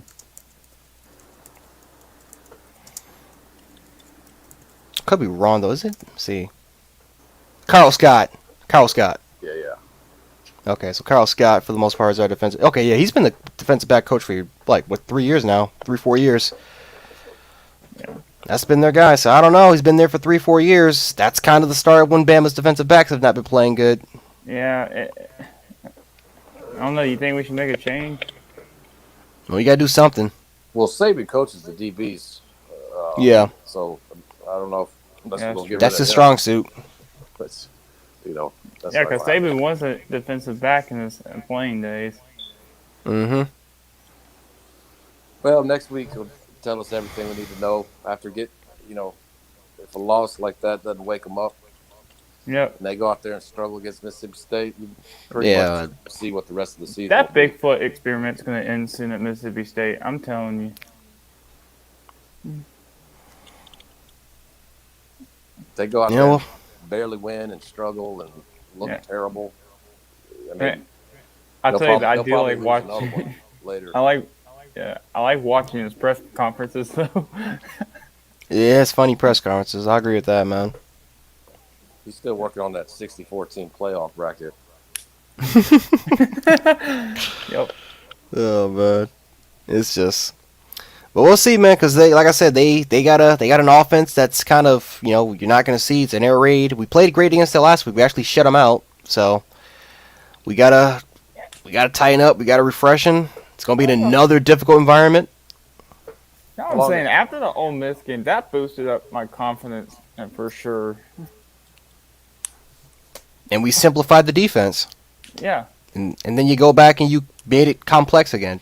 You went to the same defensive formation that you struggled with against Florida, and you implemented in this game instead of going back to the scheme that you had success with. I don't get what was the plan there. Hold on, I'm bringing someone to this stream.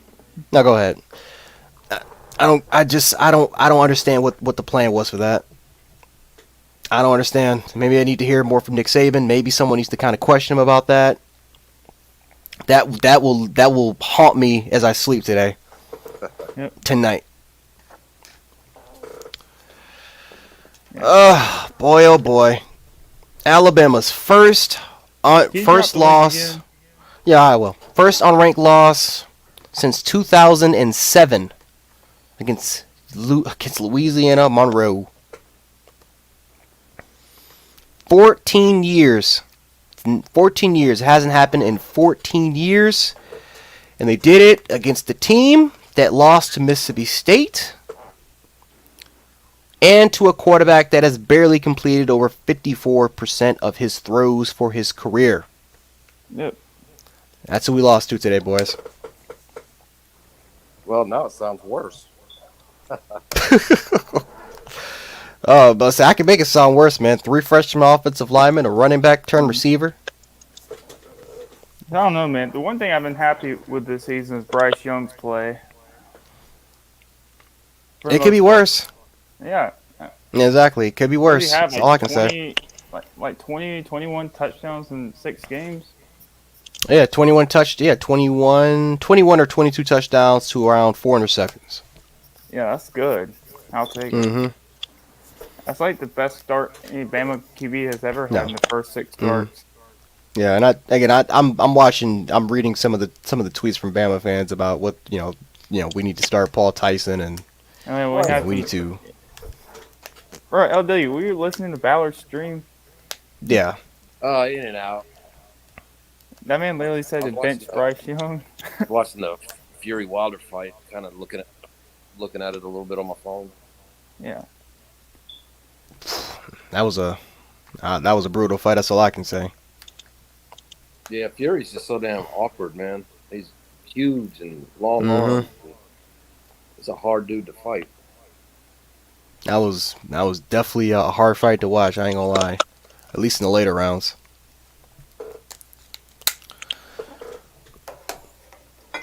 But yeah, the calling for Bryce Young to be benched is, yeah, it's ridiculous. Typical, goofy Alabama fans. Yeah, and that's you know that's how Bama Nation kind of is. I mean, it's still right. we're spoiled. Freshman. I don't care if he's a sophomore. He's a freshman. Yeah. Yeah, I mean, we're spoiled. We expect national titles. You know what? That doesn't make any sense now I'm thinking about it. We call for the fire of Bryce Young, but we're not going to call for the fire of Golding. No. We're gonna make all these excuses of saying, well, no, we gotta, if the personnel can't execute it, then that's not the coach's fault. Yeah. But it's Bryce Young's fault that we lost this football game. No, we lose that game by 2 touchdowns if Tyson was playing or more. I might say, who else you want? You want Jalen Milroe? Yeah. Jesus almighty, man. Bryce Young, was it partially his fault? Absolutely. Just like how was our offensive line, just like how was our receivers, dropping the ball 9 times, just like our defense was. Man, Mechie dropped so much. They acted like they never played on the road before. I mean, you played at Florida. You know how it is. Mechie dropping the ball so much hurt us. He's got 6 drops for the year, man. Yeah. Already. I don't know. Who do you think is their best receiver? Oh, Williams. Williams. I agree. Mm-hmm. That's And that should be a shame. I hope he comes back next year. He probably won't. No. If I was, I think the pace that he's going on right now, I think that, the pace he's going on right now, I think teams will definitely pick him up. Whether if it's the first or the second round, I think he's going to be gone after this year. But Mechie definitely needs to come back for another year. Mechie probably will. Yeah, he needs to come back for another year. And it's going to be good, too, so the younger receivers we got going to have some experience. Trayvon Holden. I'd like to see a Jay Hall. I would love for him. Yeah, I would love to see more playing time. I would love to see. He played really well. He's there. Yeah. I don't know. Oh, yeah. Earl, I like Earl. He has talent, but he hasn't shown me much. Well, that's the problem I was saying earlier. You got a guy like JoJo Earl. You got a guy like Mechie, and that NFL. These route. I mean, in college football, you have to get your players in space, like we did last year and the year before. I mean, our schemes are not good for what the talent we have and the offensive line we have. It's not. The schemes are not good. Mm-hmm. Yeah. And that's the thing. It's like last year. Who did you use on screens? You use Jalen Waddle and Devontae Smith. You lose 2 guys that are really, really good after the catch. Yeah. Why? You got this kid in JoJo Earl who's a very dynamic player, very, very quick player. Why don't you use him more in those screen situations instead of using a player in John Mechie that's not really good with the run after the catch? Or even Jamison Williams, you need to get him out more in space. Use his speed more in those in those situations. Like they did on that drive where like they did on that drive when they went up 38-31. Yeah, you just gave him the ball. You gave the ball to your 5-star receiver. You gave him the ball in open space, and he was able to definitely help your drive. He was a killer. Had 40 yards on that drive. Another guy I want to see more is Javon Baker, too. Yeah, you got Javon Baker, you got IG, you got Ja'Cory Brooks, who had blocked a punt for the touchdown. That was Ja'Cory Brooks. Yeah, it was Ja'Cory Brooks. I didn't even realize that. Mm-hmm. Christian Larry. Christian Larry. Yeah, Christian Larry that you can do something with. Like you just, and you just want to force Mechie, man. You just want to force Mechie has to have the ball in his hands. Talented player, man, but not that damn talented. Who? John Mechie? Yeah, he is. He's not a feature receiver. We're trying to make him. Yeah, we're trying to make him a feature receiver, and he's not it. He's a solid number 2 receiver at best, but I think that's it. Where do you put Bolden? In the slot, I think we've done it. I mean, for the most part, he's more of a slot receiver. I think that's kind of where the best he's good at. But even then, I would just put JoJo Earl more in the slot. Again, I want dynamic players. Yeah. I want guys that when they get the ball in their hands, I want them to make a move and they could potentially be a home run threat. Bolden's definitely slow for sure. Yeah, he's not. Yeah, he's a quick player. He's a good route runner, but that's all he is. Yeah. He's your typical slot. I want JoJo Earl. I want IG Hall. Where if I put IG Hall in the slot, he brings me a deep vertical presence. He can get behind. He can get behind with his athleticism, and you can throw him those jump balls. I'd rather put him in the slot or him out wide in those type of situations with Jamison Williams opposite of side. And Jance, here's something else I want to talk about.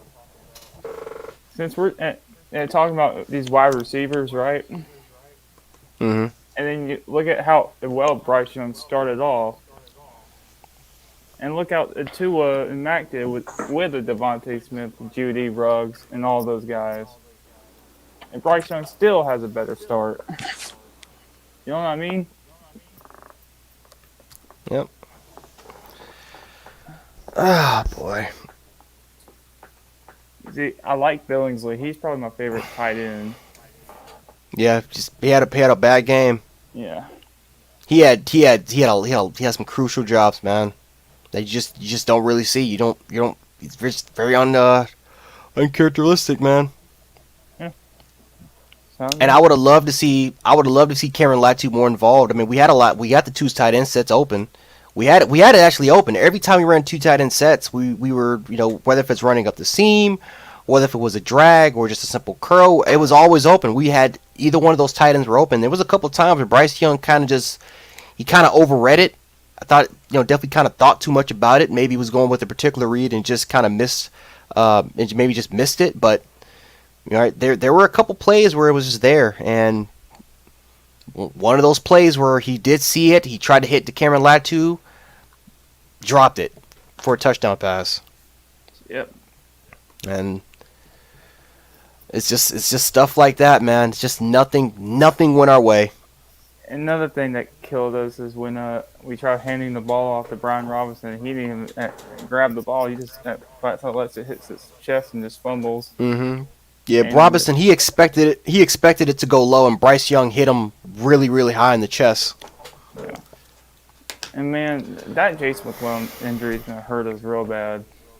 Yeah, I agree. I'm telling you right now. We need a dynamic back against Georgia. Mm-hmm. I think oh, go ahead. I was just gonna. I didn't mean to interrupt. No, you're fine. You're sure. What's the stat? How long is Drew Sanders out? They said at least a couple games, so I would say this game and probably the next game, and then hopefully he should be back against the. Hopefully he should be back then against Tennessee. So since you're an NFL guy, Jance, how you liking your Bills? I like him, but I think we're gonna lose to Kansas. Yeah. It's just one of those games where I just need to see it happen. Yeah, they killed Tua. Mm-hmm. And was it Jesse Davis that gave up that sack?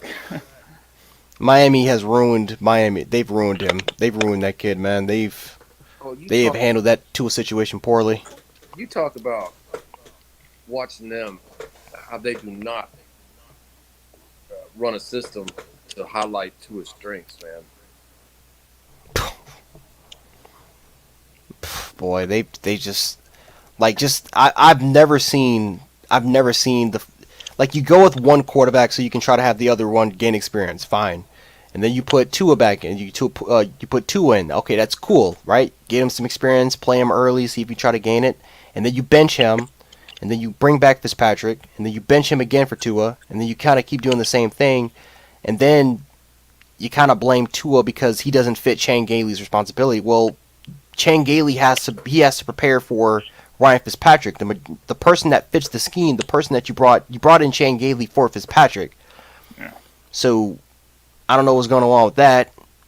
And then you fire Chan Gailey to try to fix things up. So you try to bring somebody that kind of fits Tua's tendencies. But then you don't sign any offensive linemen. You don't draft any offensive linemen. You don't get the protection for them. Yep, and you get smoked against Buffalo. Yeah. And then who's your running back? Myles Gaskin? You don't have any dynamic running backs. I mean, you drafted Jalen Waddle, which is great, but then who are his other targets? Just kind of mid-round receivers. Like they've just, man, have they handled that Tua situation poorly. And it doesn't help Tua gets hurt every time he gets tackled, but Yeah, doesn't hurt. But we knew it. As Bama fans, we know it. And we're all Tua fans, but Mm-hmm. At least most love of Tua us to death, are. man. Well, I love Tua to death, man. But durability is definitely it's always been a question about him. How big? I mean, I know we talked about how tall he is, but how built? He doesn't look like a string bean. He looks. No, he's built. He's a built guy. He's 220. He's a built dude. It's just one of those things, man, where you just sometimes you just have the injury bug. It just follows you, man. Just really nothing you can really do about it. no matter how talented you are, your body's just not made for football. Mm-hmm. And you got JT Daniels, who's also getting hurt a lot. That's another thing, like you were saying with Tua, like what Georgia did with Justin Fields. Well, Justin Fields didn't fit your system. Well, Justin Fields is a player. You fit your system around what he does. Yeah, exactly. You can't be selfish. You gotta play to his just like how our secondary you gotta play towards their strengths. If you see that your scheme is not working, then you gotta be like, okay, you know what? It's not really working. Let me try to play to their strength. Yeah. I don't want to try to develop. I don't want to try to destroy their development. And I always give cornerbacks a little bit of a break because it doesn't matter if you have Deion Sanders and another superstar on the other side. If the front seven can't, your defensive line can't get to the quarterback on a regular basis, receivers are going to break. They're going to find their way open. Quarterback can only hold, cover a guy for so long. Yeah. You got to get in the quarterback's face constantly. Mm-hmm. Yeah.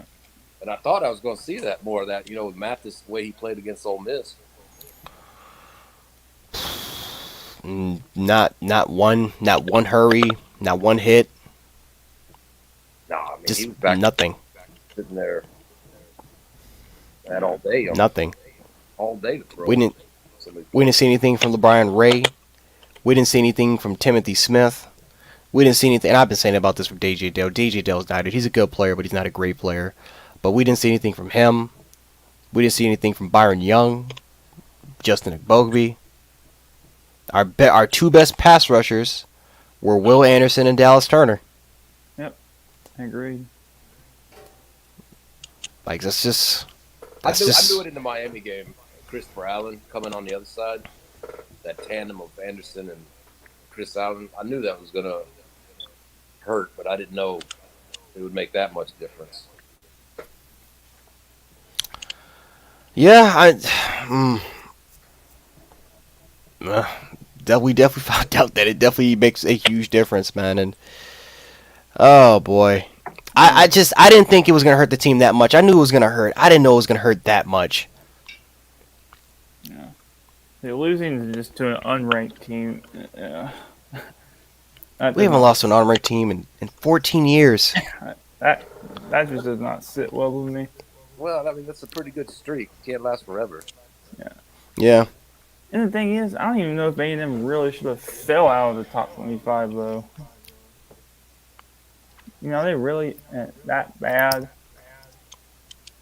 I wouldn't say they were a bad team, but that Mississippi State game, I think, was I think that Mississippi State game kind of killed it. They did not play well against Mississippi State. Yeah. I think it was one of those situations, kind of like us, where they were better than Mississippi State, but they just penalties, just careless mistakes that you just don't really see A&M kind of making. And maybe that was just kind of because that kind of hangover loss to Arkansas, but I thought A&M definitely lost that game, and that pushed them out of the top 25. And I'm gonna keep saying this. I think I think he underestimated A&M. I think the way how he switched that defensive scheme up from going back to that kind of complex scheme, I think he underestimated A&M. Yeah. I truly do believe that. Yeah, you gotta know who you have on your team. You gotta know Henry T can do, what he can't do. By game 6, you gotta know that by now. You gotta know it. And I mean, it seems like he's just overhyped. Everybody's like he's the best player on Tennessee. Well, being the best player on Tennessee last year is like being the nicest guy in prison. I mean, you know what I'm saying? Yeah. Good kid, man. Good kid. I mean, we recruited him hard, man. Remember, he was about to come here until Tosh Lapoy ended up, going up to the Cleveland Browns, and he ended up going to Tennessee. Ended up making that decision. And we got Christian Harris instead. It was a great decision for us. We got both linebackers, and boom, they're just playing together, and just has not worked out all year.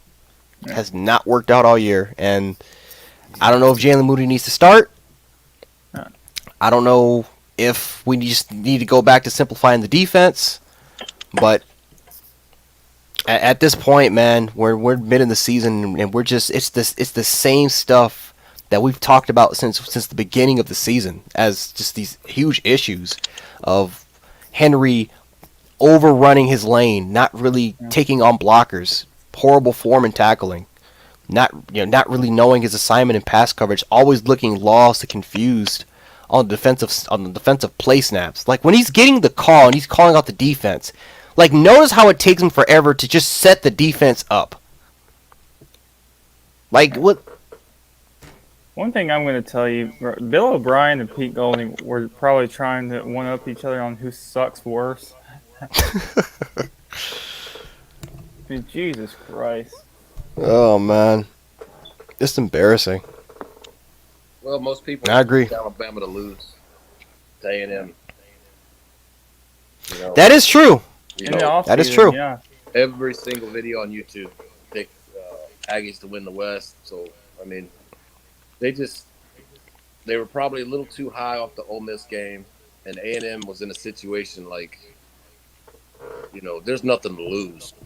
We'll make our season by just beating Alabama, and it was just a bad mix. And Alabama wasn't ready for what they were going to bring, and they got punched in the face. Pretty much. Jimbo was the first Saban person to beat Saban. First assistant. Yep. And this is also the first time that Nick Saban has lost to a backup. Yeah. Oh my. Ever. That just puts a bad taste in my mouth. Lost to some quarterbacks, man. Some bad quarterbacks we lost to, man. But nothing like this. I've never, ever thought we would lose to a quarterback that can barely complete over 54% of his throws. I never thought it would happen. Well, that dude was hurt, and he took off for that 10-yard run. I was like, oh, it's over. I mean, yeah. I knew it was when we went 3 and out. And guess who had containment? They played. It was funny. They played quarterback spy. Guess who had quarterback spy? See, I was more worried about losing Ole Miss than A&M too, because that high tempo offense Lane Kiffin's always running. And I thought they figured it out, like the Ole Miss game on that first drive Ole Miss had. It was the same shit. It was everybody over pursuing, trying to tackle their hands, and I was like, oh, it's gonna be a long day. And then they figured it out. And then today it was just right back to that first drive of the Ole Miss game. Yeah. They can't put together back-to-back good days. Nope. Yeah. Oof, I don't know if Bryce Young is the best quarterback in Alabama history, but I think he's a good quarterback. But I don't think he's there yet. Could be. Could be. Yeah. Who knows? He does have the upside. Mm-hmm. He has the upside. I agree that his receivers need to catch the pass. They need to catch the ball. I mean, you can't have 9 drop balls, man. You can't have that. I'm not gonna want. As good as Mac Jones was last year, if he would not succeed with this offense. No, last year's offense fit everybody to their strengths. It fit everyone. It was a death by 1,000 cuts. And then when you're not looking, it's a 60-yard touchdown. What we're doing out here is just going out. Bill O'Brien wants every play to be an 80-yard touchdown. Yeah. He takes a lot of deep shots, and A&M has a very fast secondary. They don't allow a lot of big shots to just go over the top from them. No, Mechie couldn't get any separation. Mm-hmm. No. The only person that could get separation was Williams, and notice every time Williams would try to go on a deep route, they would have 2 guys kind of back there. And Mechie was always in one-on-one engagements. He was never double covered. Nope. Majority of the game, he was in 1v1 situations. They don't have fear for him. They had no fear from him at all. See, I was expecting Bryce Young's breakout year to be in 2022 because all the experience that would come back on that team. But man, if he wins it this year, ooh.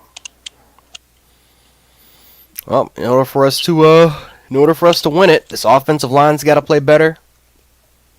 Our receivers got to be playing better. Our Bill Bryant's got to be better at managing situations, especially when you're in the goal line 8 times. And 3 of those times you're inside the 5 and you don't run the ball not a single time. That's ridiculous. You gotta do a better job of managing those situations.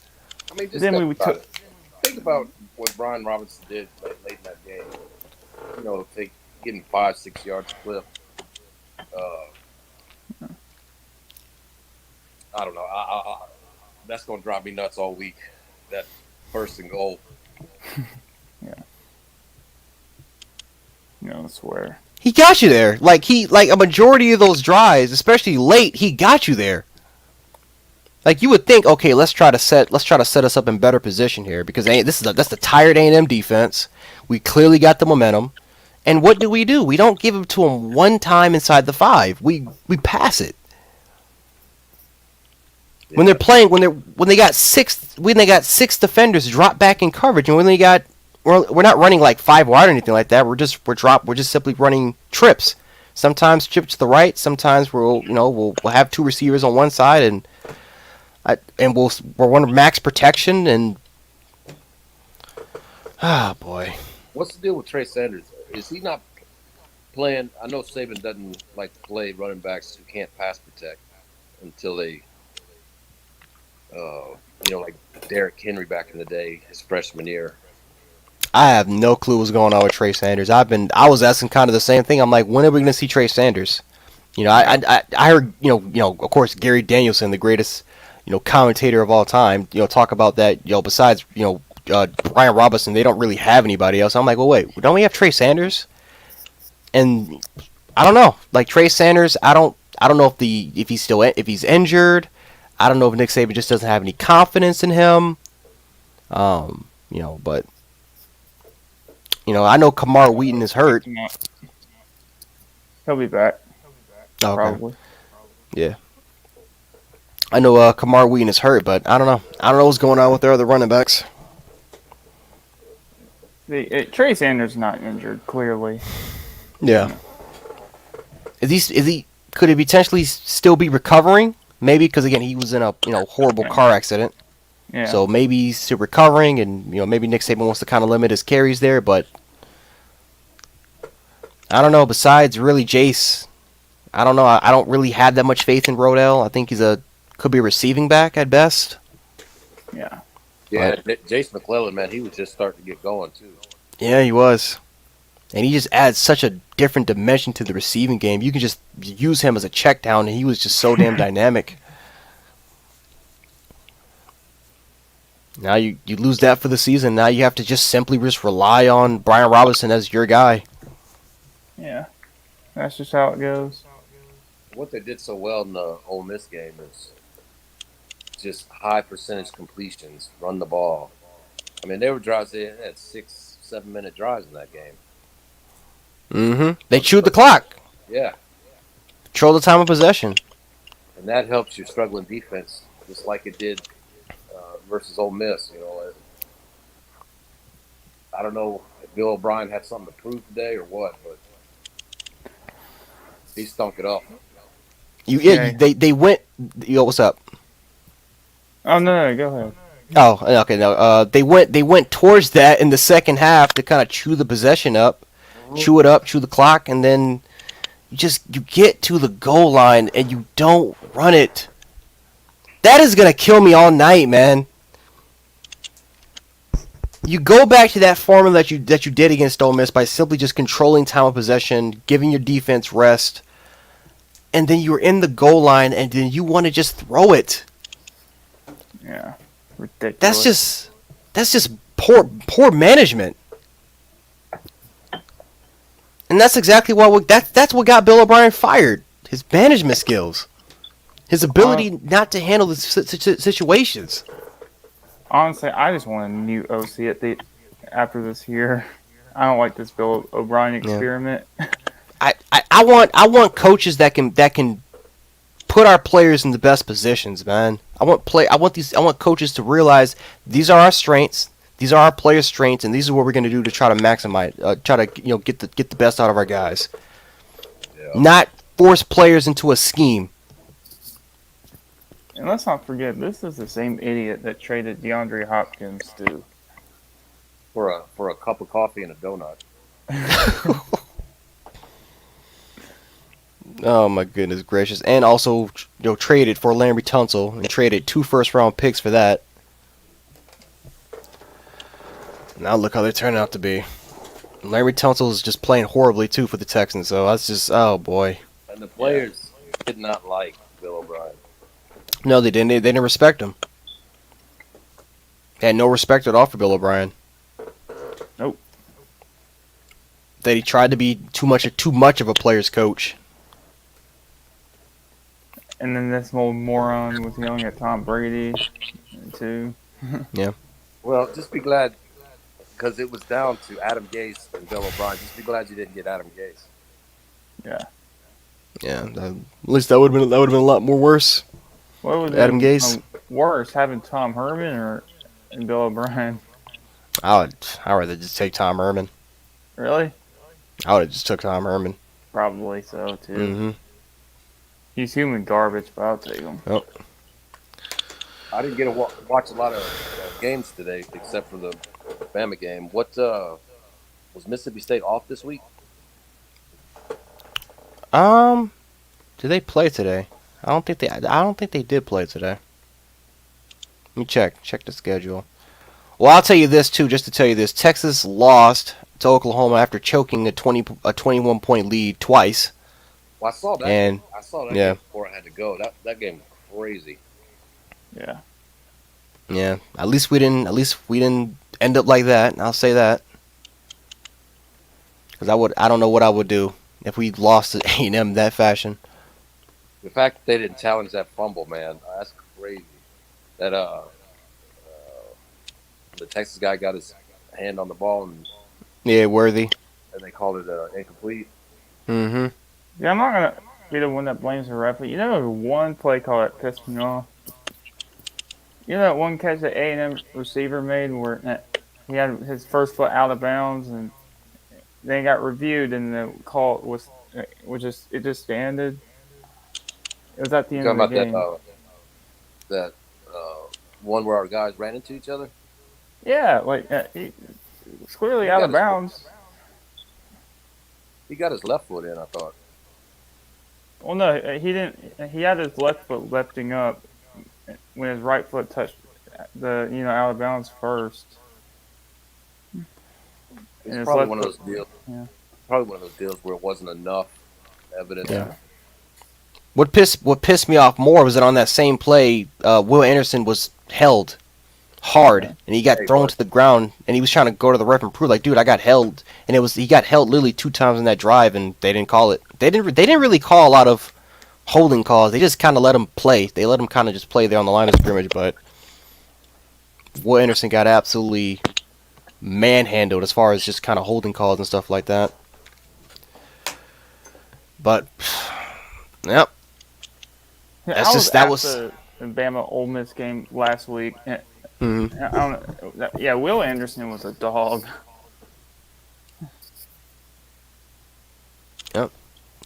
I don't know what has to happen. They have to find a way to get more players involved in the pass rush. He can't be your only guy that's getting pressure on the quarterback. He can't be responsible for more than 80% of your pass rushing rate. Can't do that.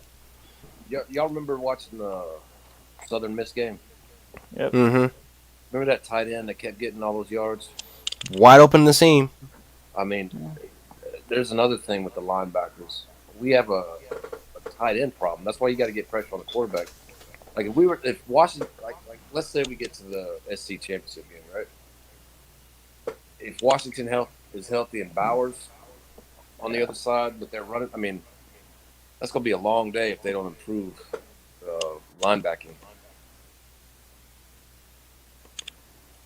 Yep. But that goes back to getting pressure on the quarterback. The offense can do anything Chris they Allen want would to. help. Yeah.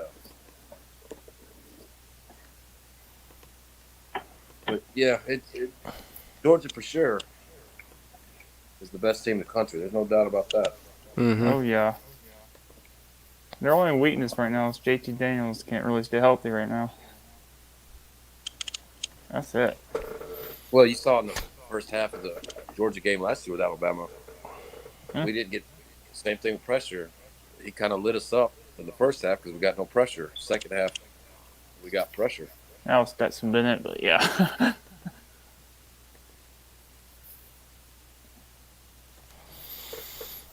Oh boy, man. But he'll be all right. Yeah, I never once believed Stetson Bennett could beat us, but he could. The team that showed up for A&M, he probably could. Well, I mean, like Uncle Lou and some of those Georgia fans on there don't think they can beat Bama and Stetson Bennett. Yeah. And they got a four-headed running back group. Yeah. Tight ends and a defense. I mean, Yeah. I think they could beat Bama with Stetson Bennett. They could. I mean, the way like we lost with Zach Kelslada. Zach Kelslada did his thing against us. So I mean, there you go. Yeah, their offensive line is better than A&M's. Their defensive line is definitely better than A&M's. They're a lot more physical. They're faster. They're a lot more talented. What we saw from A&M was pretty much Georgia, but just better. And I don't know. I honestly have no clue what we have to do to get better. I mean, there's a lot of things, of course, that we know what we have to fix. We got to somehow fix our defensive line. We got to, have a secondary that can kind of understand, man or zone schemes. Maybe we can simplify it. We got to try to make our offensive line more consistent, especially against good rush. We got to try to do a better job against, just against blitzes, disguised blitz calls. We got to do a better job of catching the football. Got to do a better job of, managing our game in certain situations, especially on the goal line. We gotta do a better job of not giving off a 96-yard kick return touchdown, and then before they scored to tie the game, you kick the ball out of bounds, which set them up in great field position. It totally changes their play calling, giving them exactly 35 instead of the 20. So it could have went from, okay, you know what, we're just gonna kneel the ball and potentially get this game to overtime. Oh no, we have a shot. We're at the 35, and all they needed was just one big play in order for them to kind of continue to just have that drive and give them momentum and hope. And it was the 2nd and 15 and Nia Smith will route, which we ran into each other, which was a broken play, which ended up being a game changer. Yeah. Yeah, we'll see against Mississippi State. It's either going to wake their ass up and, we still have a shot, or it's going to be one of those years where you just hope you beat Auburn and win the bowl game. Yep. Yeah, because if we play like this, we're probably going to lose to Georgia. Now, at least as of this moment, I have no confidence and no faith that we're beating Georgia in the SEC championship game. See, last year, after the Ole Miss game when they scored 48, I wasn't. Mm-hmm. Yeah, I was so confident we beat Georgia last year, before that Ole Miss game. Mm-hmm. But then I was like, we probably will. I don't know. It's gonna be hard. It was just that Georgia game. It was just one of those games where I'm like, I just need to see it to believe it. I gotta see it in order to believe it. And I think I'm at that point where I'm just like, I gotta see it to believe it. Yeah. I gotta see it, because so far we've just been way too damn inconsistent on everywhere. It's not. I mean, last year it was just the defense. You weren't worried about our offense. You knew our offense could score on anybody. Yeah. I think the one question you had against Georgia was like, oh, well, that's a great defense versus a great offense. Can we win that battle? And we did. And we did. Yeah, we ended up winning that, and our defense turned around in the second half. But I mean, this is a year where I have questions about everything. I have questions about our offensive line. I have questions about our receivers. I have questions about our secondary, our defensive line, our linebacking core. Have any question about Bryce Young? Yeah, but you do have some questions. He's a good quarterback, but you do have some questions about Bryce Young. There's some things that you would love to see him improve that you just haven't seen get better. Yeah, 3 for 25. Yeah, I think he'll get better at some point. I mean, I think his explosive year will probably be 2022. Mm-hmm. I don't know, just all that talent coming back. Yep. And Georgia's going to lose pretty much everybody on their defense. Oh yeah, Georgia's losing 90, at least 90% of their team. I think that's the one downside about Georgia kind of stacking up all those players. I mean even for us, we returned a lot of production from that 2019 team. And then we ended up having one of the best seasons of all time. I think the same thing could happen for Georgia. They have a lot of production that they're going to have that they had back this year. But then they're going to lose a lot after this, particular year, and they're going to have a young team, and this might be our down year, but then next year we'll have damn near the same amount of players, maybe a better understanding of the defense, maybe we'll have better play caller, a better defensive coordinator. And Bryce Young's gonna be experienced too. Yep, he'll be experienced. Ijah Hall will be I would love to see him play more, but he'll be there. Said this could possibly be the best Bama team under Saban. I didn't really buy that from the beginning. I thought 2020 was, but 2022, barring injuries, could challenge that. Yeah, I think, and I even said that I thought in my mindset, I just thought experience. This was we just came off of a national championship with this same team. And you would think, okay, you know what? We improved. We got better on defense. Golding, we hated Golding at first, and then we got better with him. And our offensive line we've never had a bad offensive line under Saban. Even in 07, we've never had a bad offensive line. So had faith in that. Had faith in Robinson. I had faith in our receivers.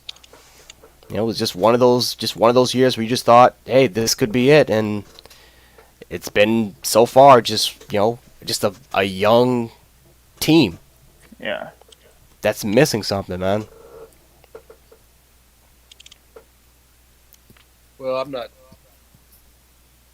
giving up on them yet. It's just one loss. No. Yeah, just one loss. I'm on LW knows what I'm talking about.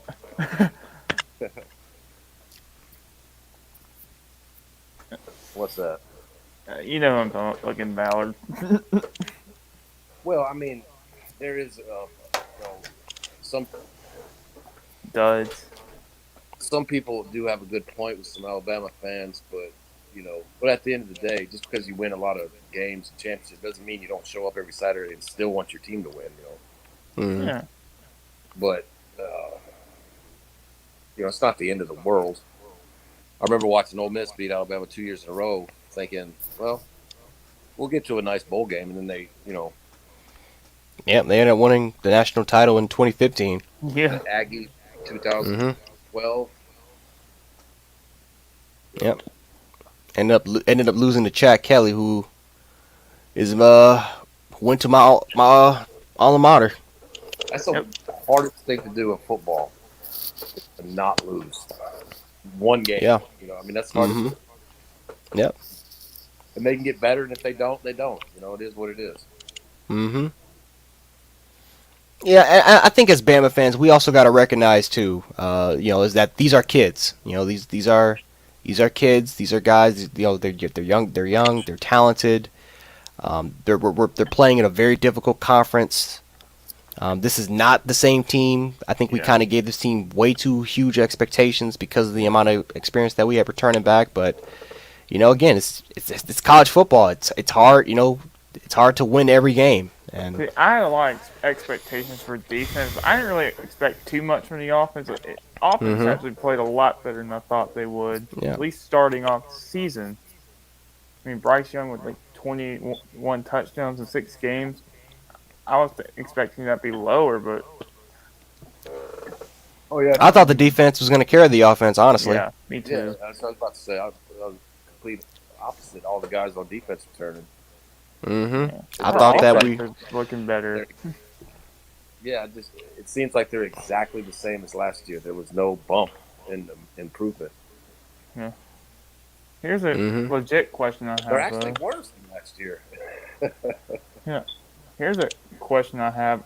Where would this Alabama offense be without Jamison Williams? That's a good question.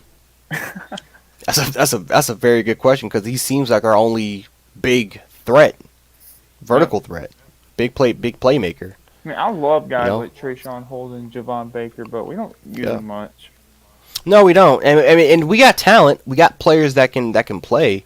And one of my fears is that they're just gonna end up going to the transfer portal. They're gonna say, you know what? We're not kind of utilizing us. Yeah. Well, we've been using Trayshawn Holden lately. Yeah, we've been using him in limited roles. We haven't used much of Javon Baker, but I think we will at some point.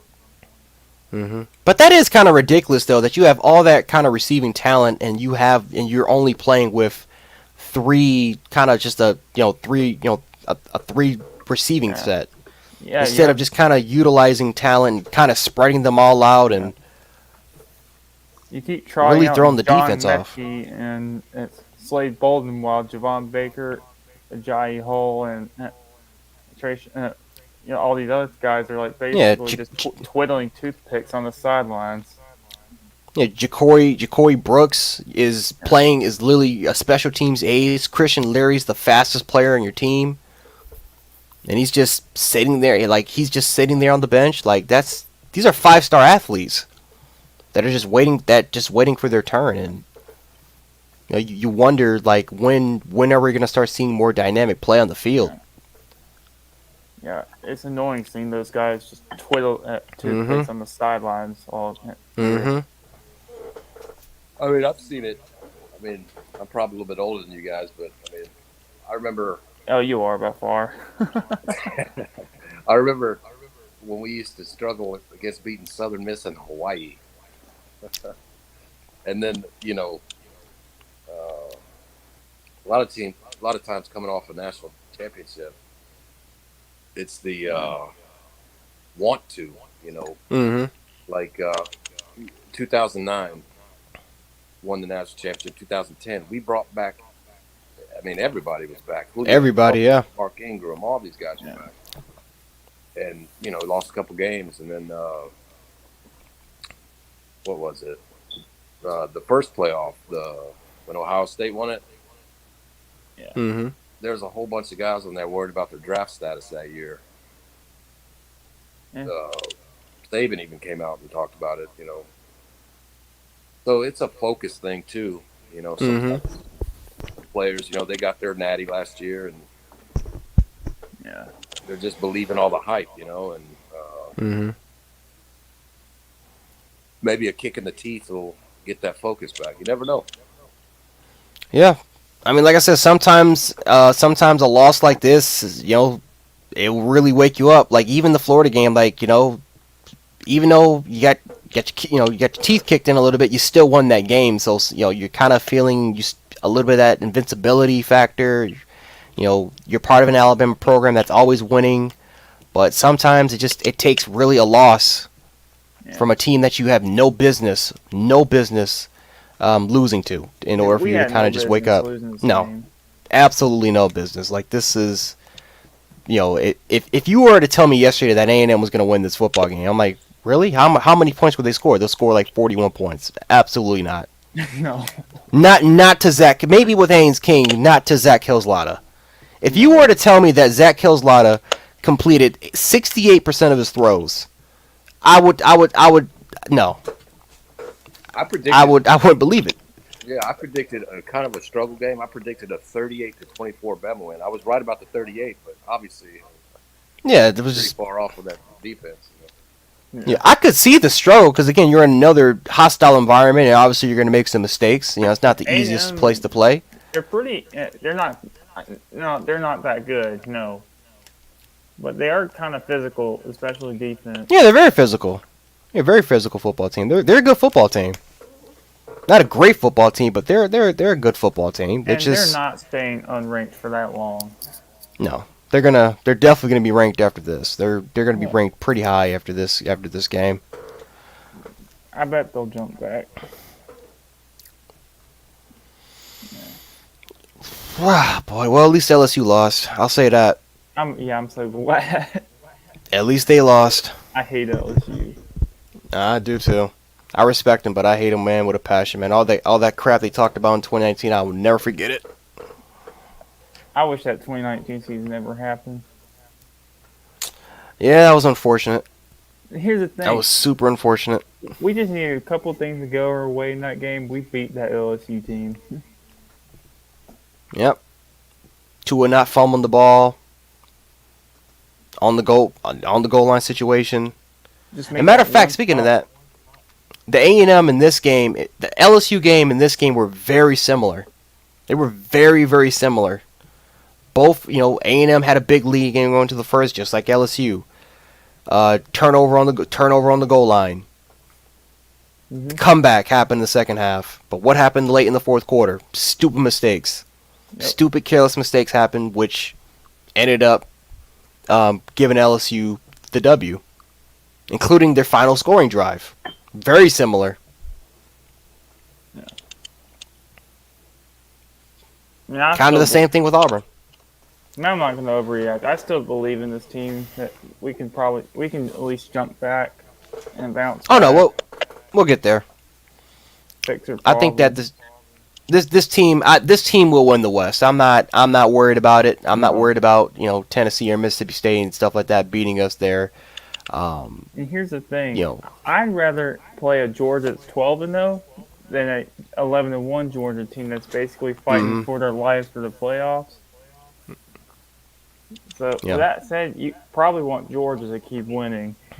I think the only thing that definitely will hurt us is that if we lose now, whether if it's to anybody else, we're done. But if we were to go undefeated and play Georgia in the SEC championship game, if we would have lost that game, I still feel like we would have been in. Yeah.